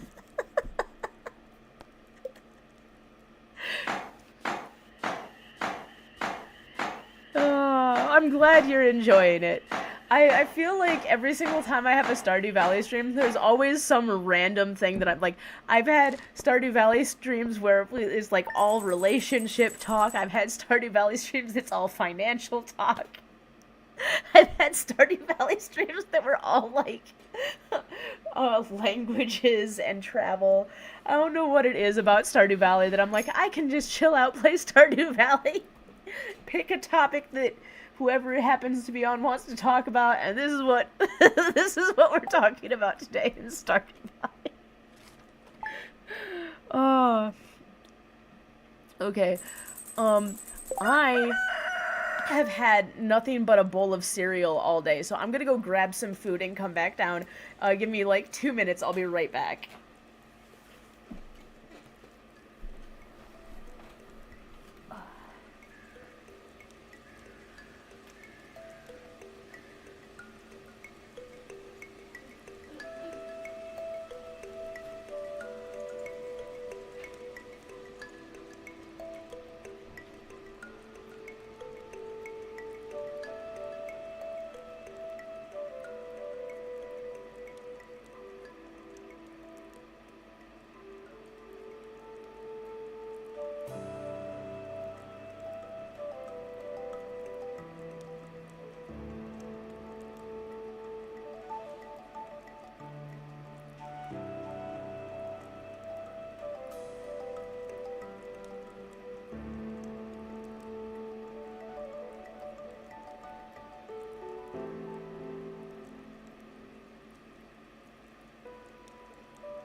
waddle, waddle, waddle.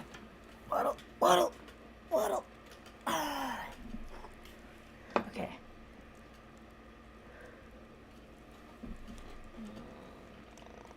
There, okay. My first draft is like 500 pages of 100 or more words, and it took me 10 months.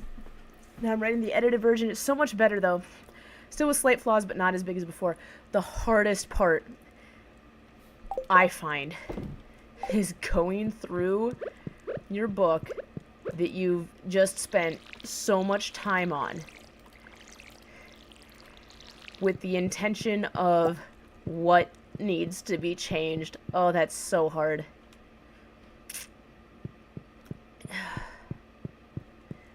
Well, let's see. 500 pages of 100 or more words, because the typical, if you're looking for the end word count, like what they're gonna count it as, if it's published, it is typically, whatever your word count is, divide it by 300, and that is what, in published format, that's how many pages you would have.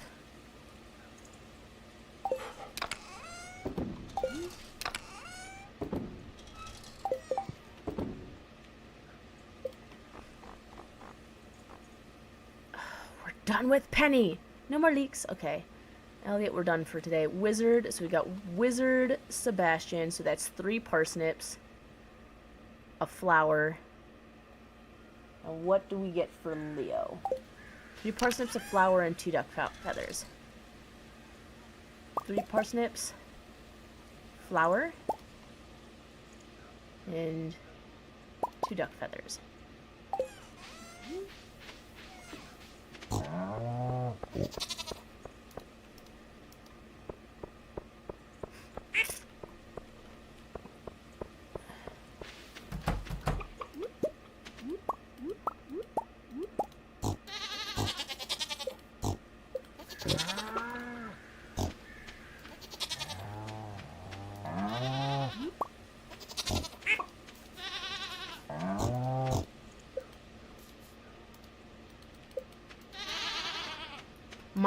When I write a second draft, my second drafts take forever to write. They actually tend to take longer than the rough draft, because I will go through, and I will be like, okay, what all is not working, and I separate out everything. And sometimes I will go back and I will double check out, like, I've gone back and been like, okay, the travel's not making sense. I need to create a map of the world so the whole thing makes sense to me. And if I can't make a map that makes sense, then I've got other problems at play. And then I'll go through and be like, okay, and once again, NPCs, what are these different locations? Like, I add in so much between my rough draft and my second draft. Probably an unhealthy amount, actually. And then if it's really bad, what I'll do is I'll literally print it out and get a pair of scissors, and I will cut up the scenes, and I will separate it out into main plot and all of the different subplots or side plots. And I will do that to adjust pacing on all of the side plots so that they're better woven in throughout the stories. And then I'll be like, is there anything going on that's missing that the reader... I'm like, my second drafts are like a work in insanity.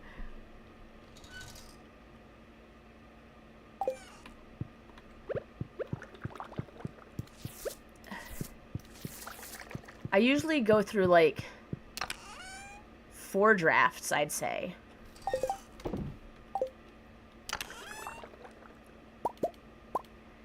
And then after that, I get out the red pen of death. And I do a task which we like to call bleeding all over it, which is where you take the red pen and you go through it. It's all of the grammar fixing, it is all of the typos, it is all of the double checking the dialogue to make sure the character voices are matching the correct characters, because sometimes they blend the character voices, and I'm like, wait a second, that's not how this character would phrase it. And it's I end up with like more red ink than black ink on the page. And that's usually like the last thing I do, because there's no major shifts in the story from that. And then I put it in a drawer and never look at it again, because I'm too embarrassed to actually like let anybody read it. Opposite for me, a first draft is decent enough that I can just patch up the holes, replace some plots, and then add better writing from a book 5 times better for the first draft. Nice. I don't go back and I don't correct things as I'm writing. If I see a scene and it's like not fitting, I will not go back. I write in order from beginning to end. I know some people, like, they know they have certain scenes, or they'll go back and shore up certain scenes as they're doing the first draft. I don't do that. I write from beginning to end. And because I write from beginning to end, I don't always have a full grasp on my character voices when I first start writing, or things change throughout time. So I usually find by the time I get to the end of the book, there's a lot of stuff that no longer works in the first half of the book. Yeah. So 75% of my process is writing, 25% is just thinking about stuff, plots, world building, characters, their fates. Yup.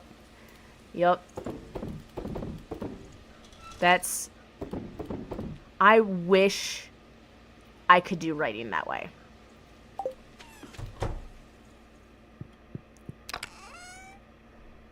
Because so much of my process is because you said before the plotting thing. I'm not actually a plotter. I'm a situation designer, is what I would say. Because I create the situation and then I drop my characters into it and kind of just see what happens. And usually that means there's a lot of stuff that needs to be fixed.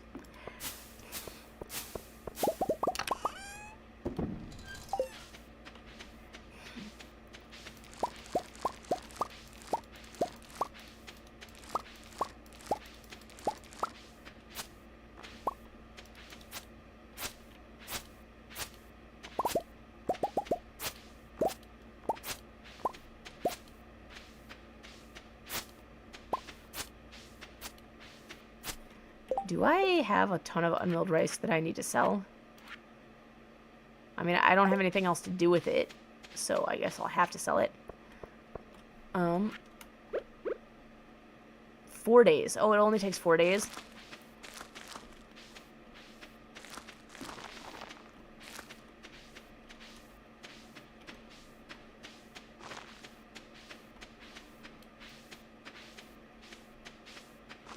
Alright, bok choy it is. This is all bok choy season.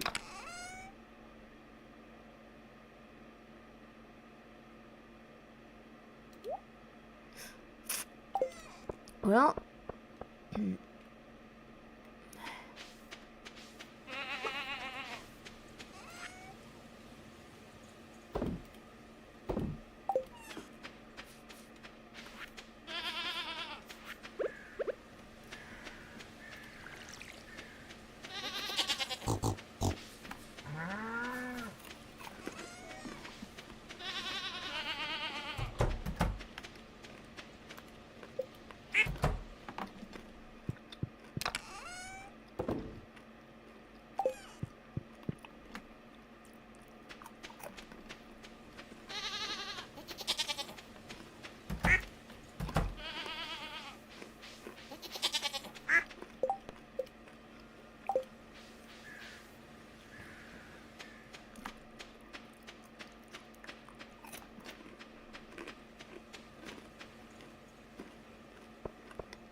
Thinking in dull moments has helped me figure out character developments, endings, battles, arcs, world building. It really helped me that my mind just thinks so much. It's where half my day is just thinking to myself about random stuff. Nice. No, that's a lot of... It's a lot of fun. I'm not wasting any more time on those stupid crab pots. I'm never gonna get a flipping lobster from it. It says it has an equal chance. I don't believe it for a second.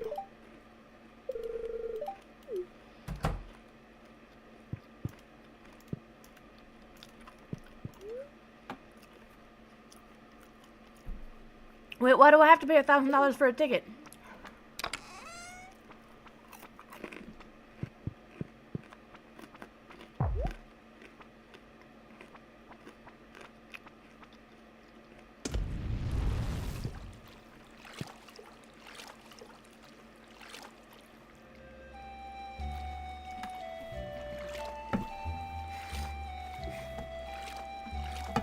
$1,000.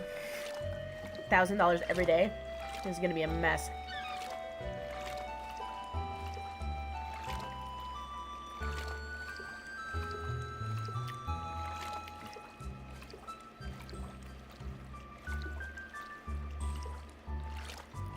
What is that island? That island is taken up by an entire giant dinosaur. I saw it.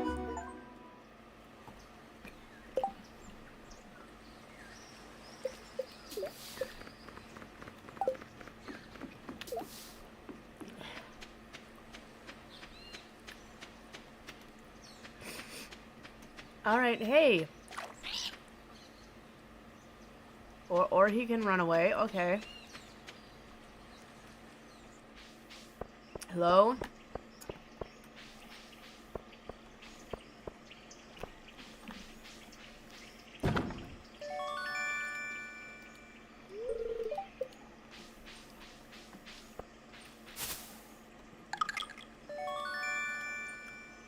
Okay.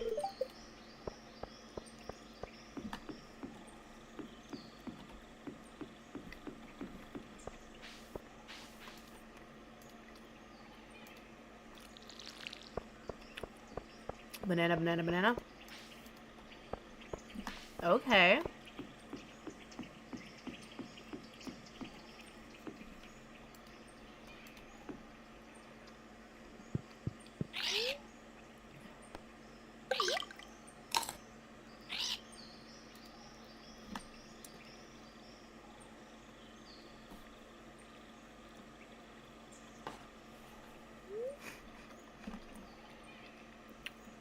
The boy looks at you with curious eyes.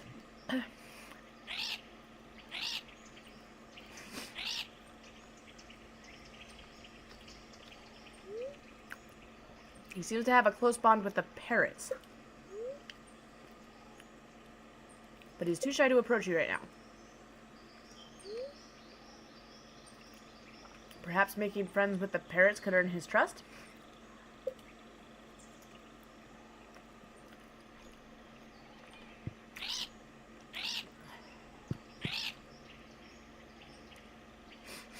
Two hidden in Fire Mountain treasures.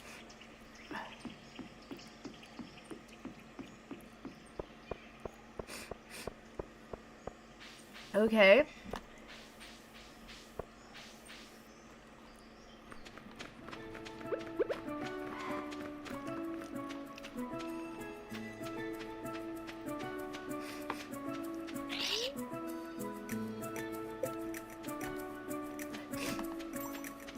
Ten walnuts will wake the turtle.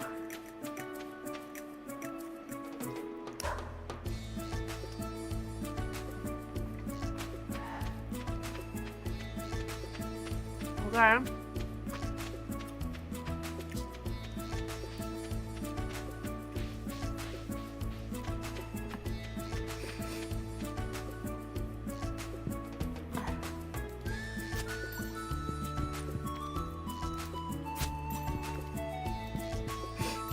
Okay. This is a very abandoned island.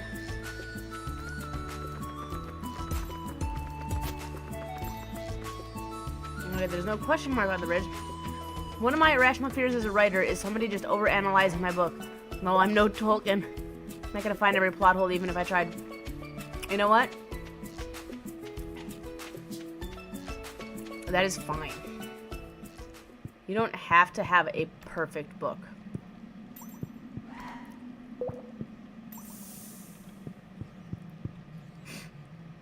What is this? Whoa, whoa, whoa, whoa, whoa, whoa, whoa.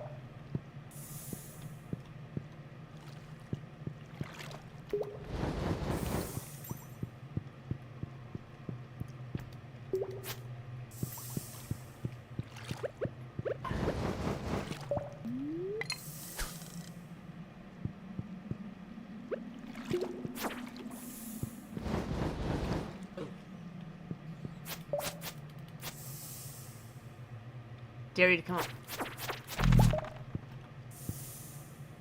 Dragon tooth. Okay.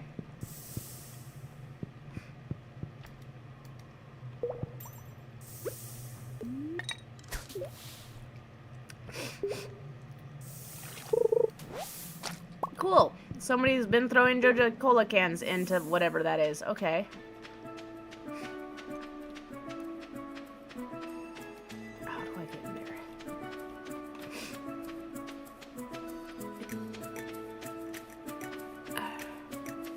Can't get there yet. Okay.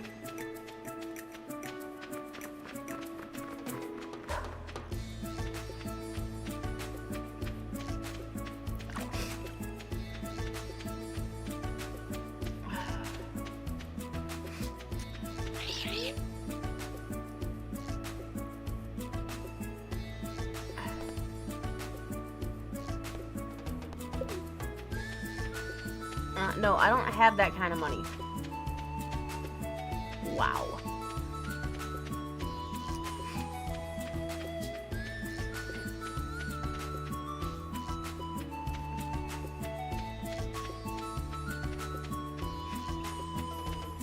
What am I not realizing that I can do over here?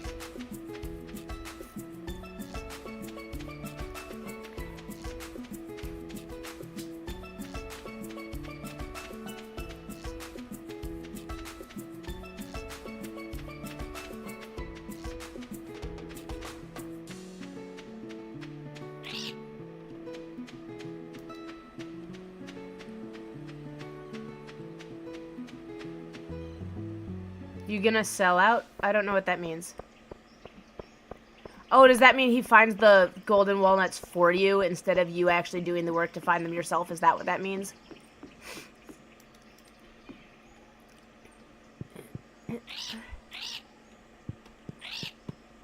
Two hidden in Fire Mountain treasures.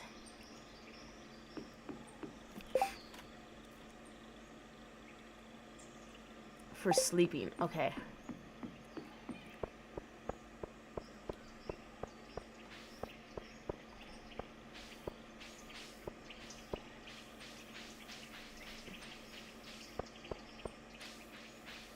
Well, then the answer is no. If I don't have to give... I thought it was, like... You give him money and he gives you additional hints. That's... Which, that is one thing. Like, if you give him money and he gives you extra hints... Ooh, ooh, ooh, ooh, ooh.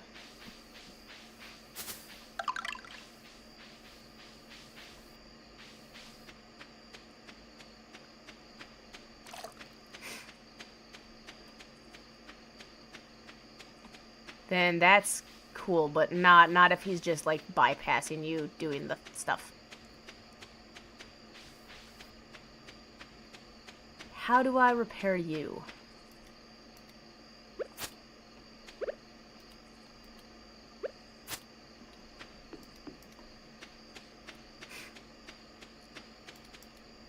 Like, I see that you're an archaeological hut. And there's this sign on it, like, I can do something, but I can't.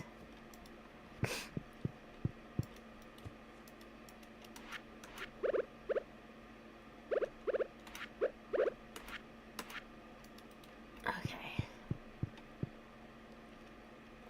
Tent kit, lol. I never thought I'd see somebody actually use it. Well, I mean, I don't want to spend $1,000 a day if I can use a tent kit and come here.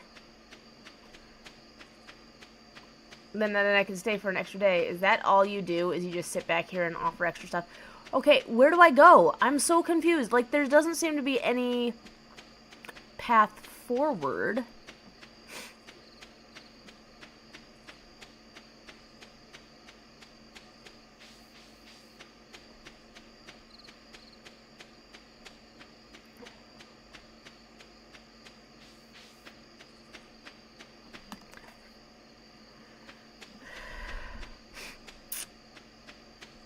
I need a map of this island. Wait, okay. No, now I'm lost. How did I get...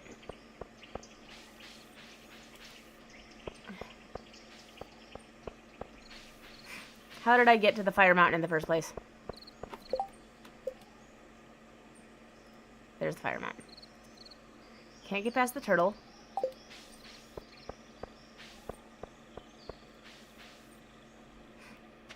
Kind of wish I had not given the golden walnut to that one parrot. I need 10 of them for this guy. What do these do? Are these even things or are they just decorative? Maybe they're just decorative.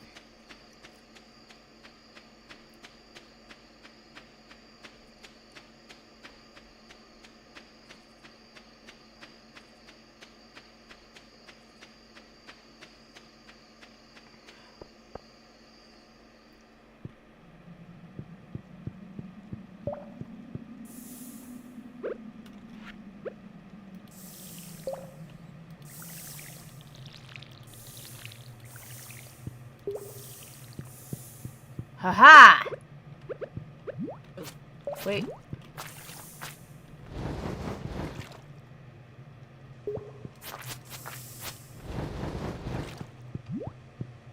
Okay, wait a second. I gotta go outside and use a tent kit.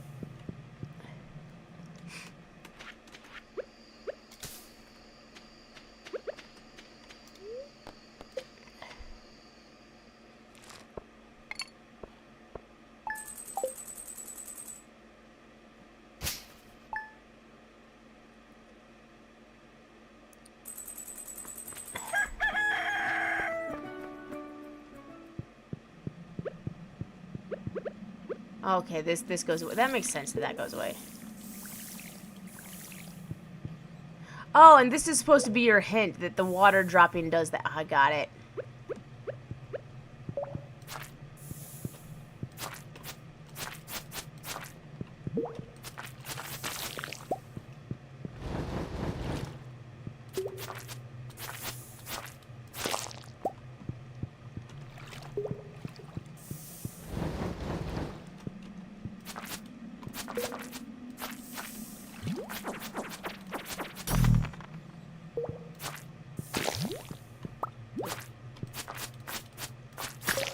Got you, got you, got you. Okay.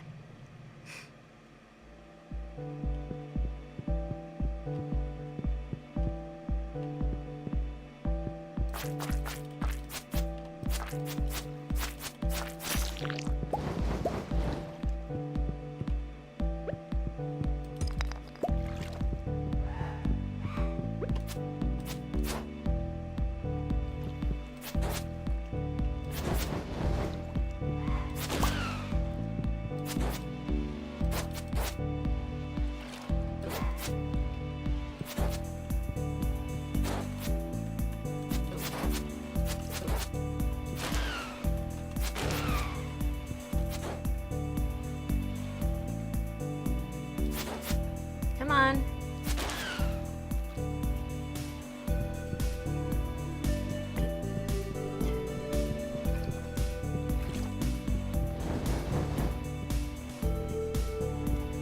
Come on. Okay.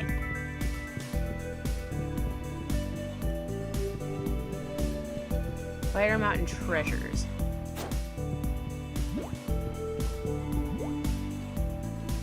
Okay, and let's make sure I don't die, so how about we put that there? Put that there.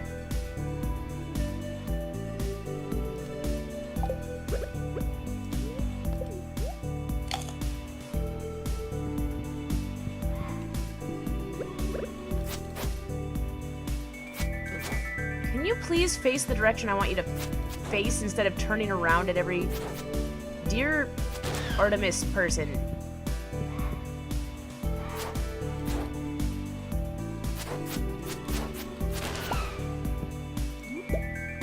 Magma cap.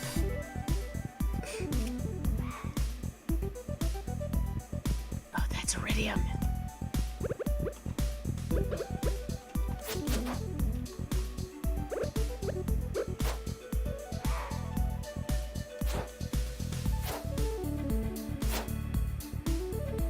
Come on, okay.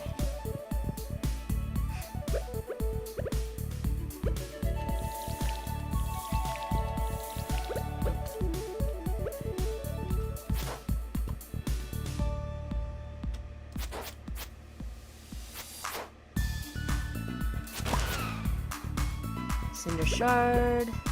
Let's eat a cake. Okay. Okay.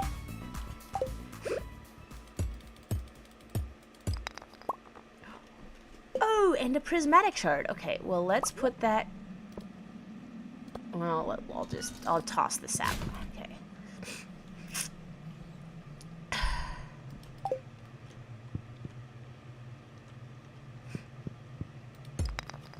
Oh, that's copper. Okay.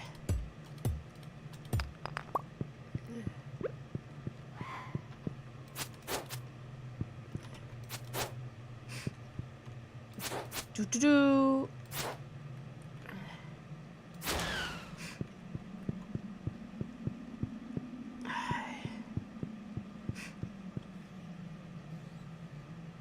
All right, is there a fast way out?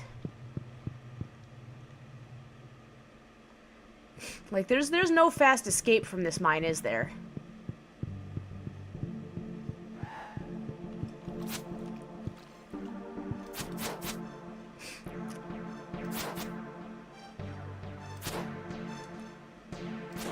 And there's no, like, escape rope or anything.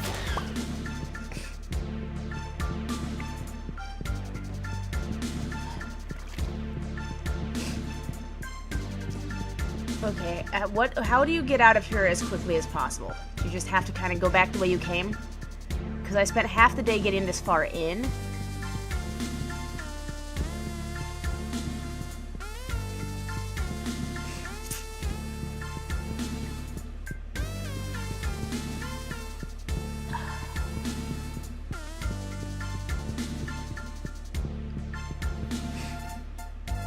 Are you telling me that nobody uses tent kits on this island?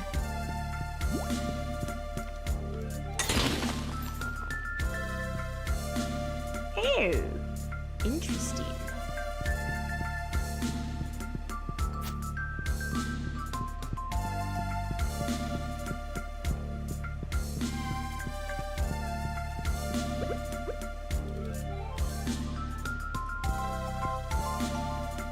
That's purely decorative.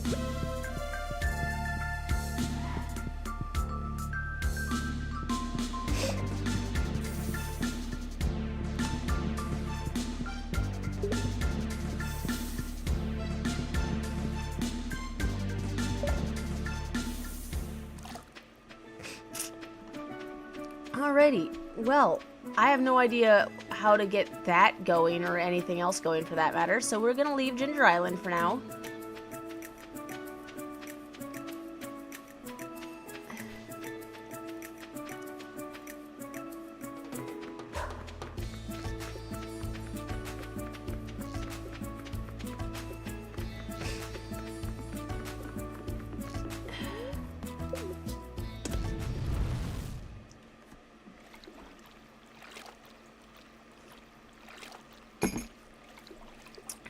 Was Willie just kind of stuck there with me this entire time? Oh, it's raining here. Oh, hey, Sebastian. I'm glad you're here. I need to get you a parsnip.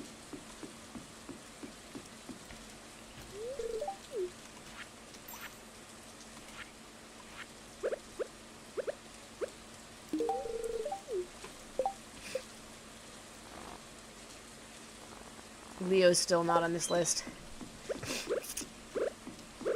Well, you know what that means. That means that Leo's going to get all of my starter up teas. Yep. That's what it means.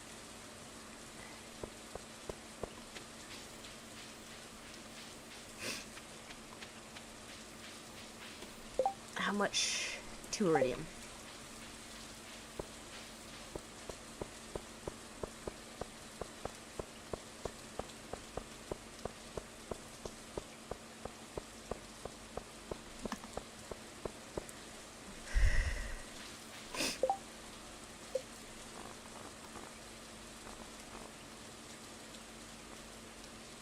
Wizard, Sandy. Got it.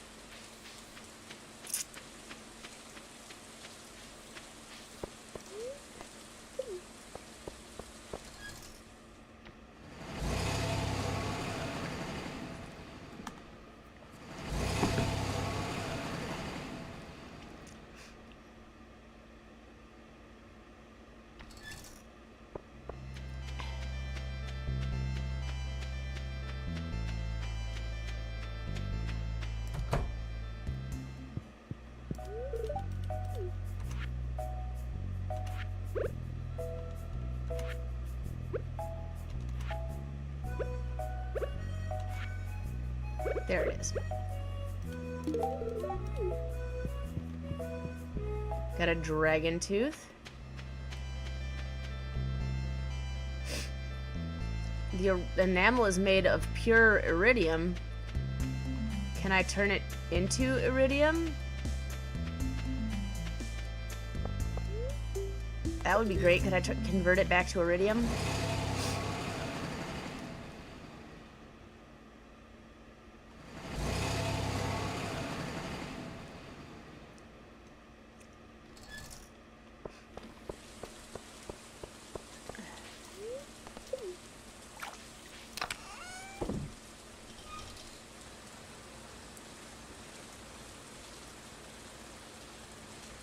Yeah, I can donate the prismatic shard now, I guess.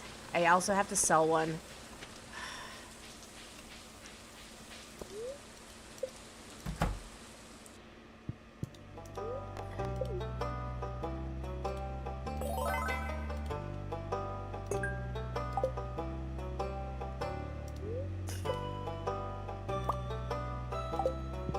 Okay, interesting.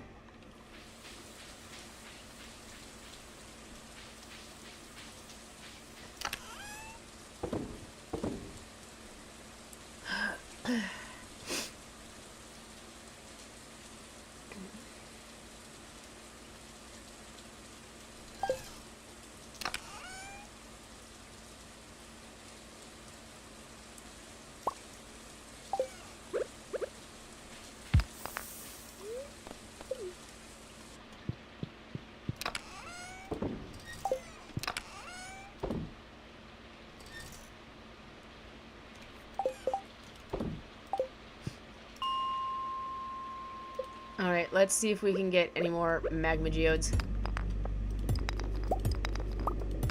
And we can only be in here till like 8 o'clock.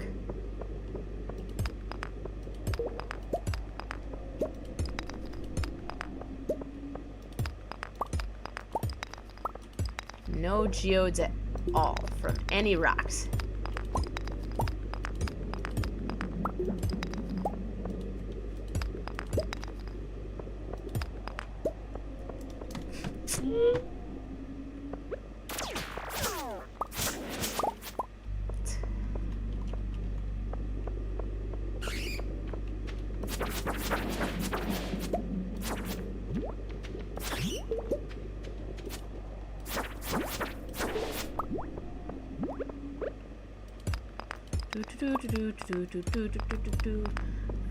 I am so glad Krobus does not seem mad at me for killing all of his underground buddies.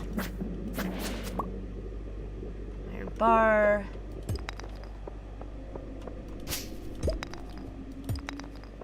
Alright. As much as I hate to say it, you know what? I'm not gonna do this. Skull Cavern is the better place to go for iridium. I'm gonna leave the dragon tooth here because technically that is a drop.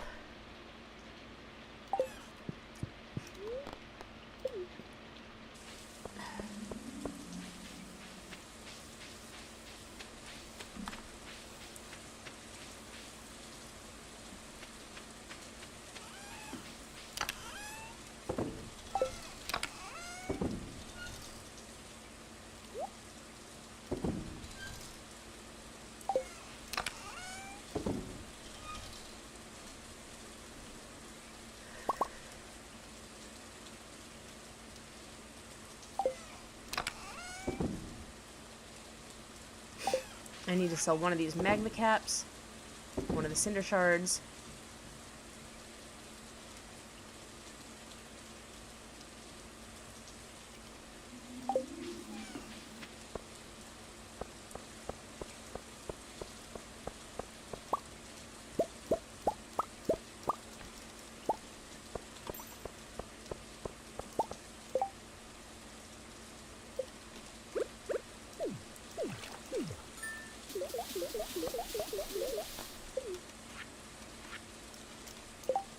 Green tea. Alright, fine. I'm away from my farm for one day. One day.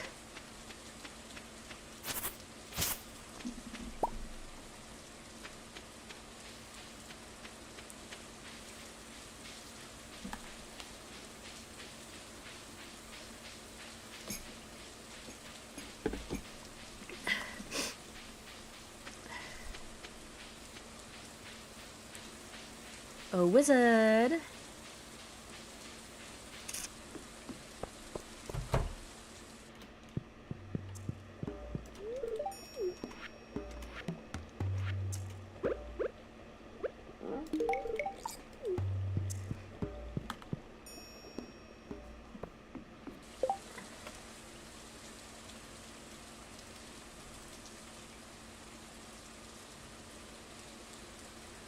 Alrighty.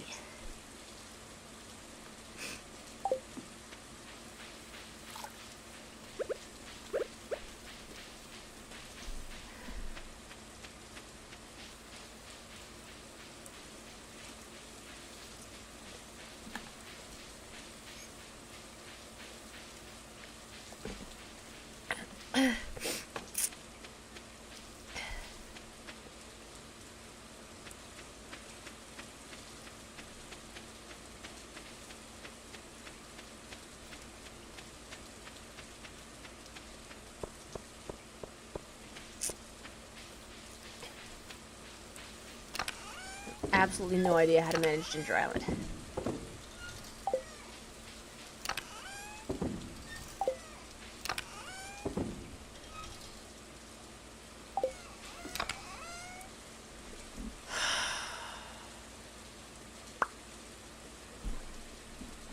Okay. Okay.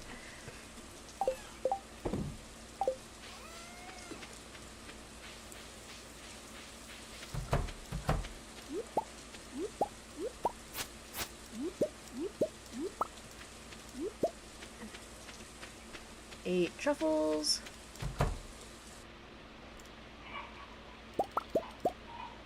And I hear the tiny human waking up.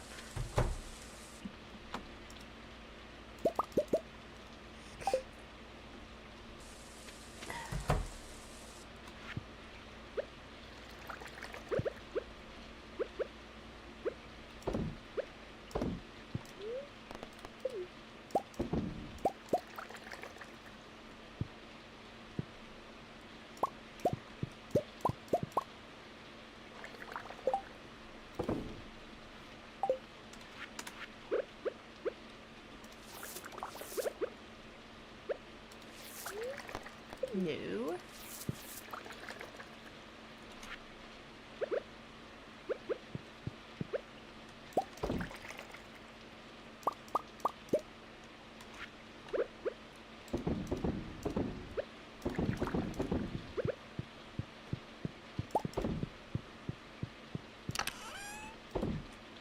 Milk away.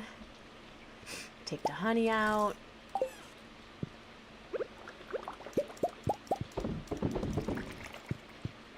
Oh my gosh.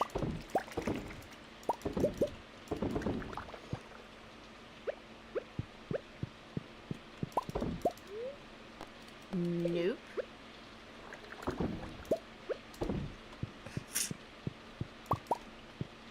Alrighty.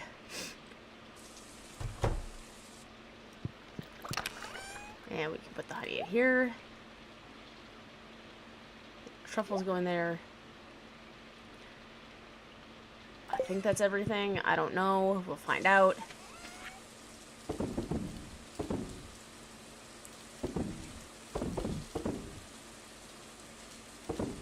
No, no, no, no. Don't sell my wood. Okay, that's not... that is not what I meant to click on. Okay. I need 2 more iridium. Yes, yes, yes, yes, yes, yes. I'm going home.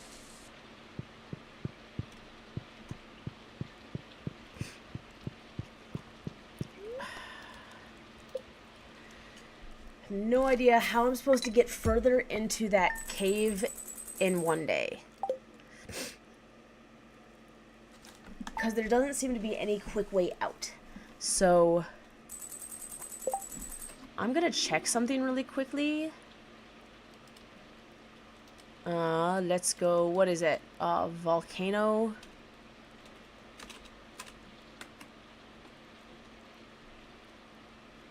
Volcano dungeon.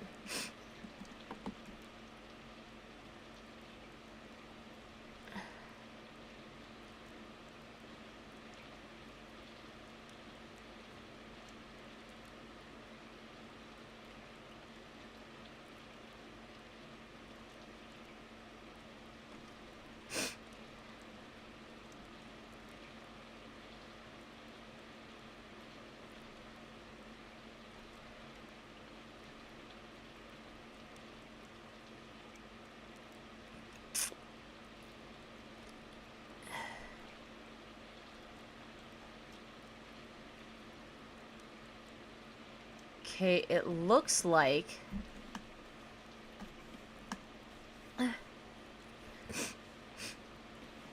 It looks like...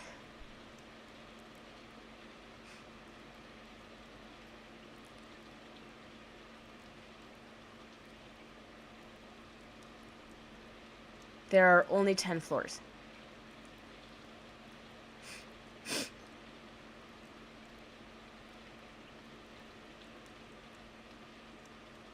Okay. Alright. However, it is time for me to wake the tiny human up from his nap, so we'll have to continue this on tomorrow's stream. But we made it to the island, but oh my gosh, the island is way not what I was expecting. When I was honestly expecting like an island paradise pelican town. That's not what that is. So I'm really glad that I did not restart this for efficiency's sake, because I would have gotten to that island and still been completely thrown off. So I'm glad I'm going to play this once through on my perfection run first, and then I'll be able to game plan better for my perfection speed run, which will be the next one that I do. But that's going to be it for today, so thank you all for stopping by. Don't forget to like, comment, subscribe. Most importantly, don't forget to stay determined, and I will see you next time. Alrighty.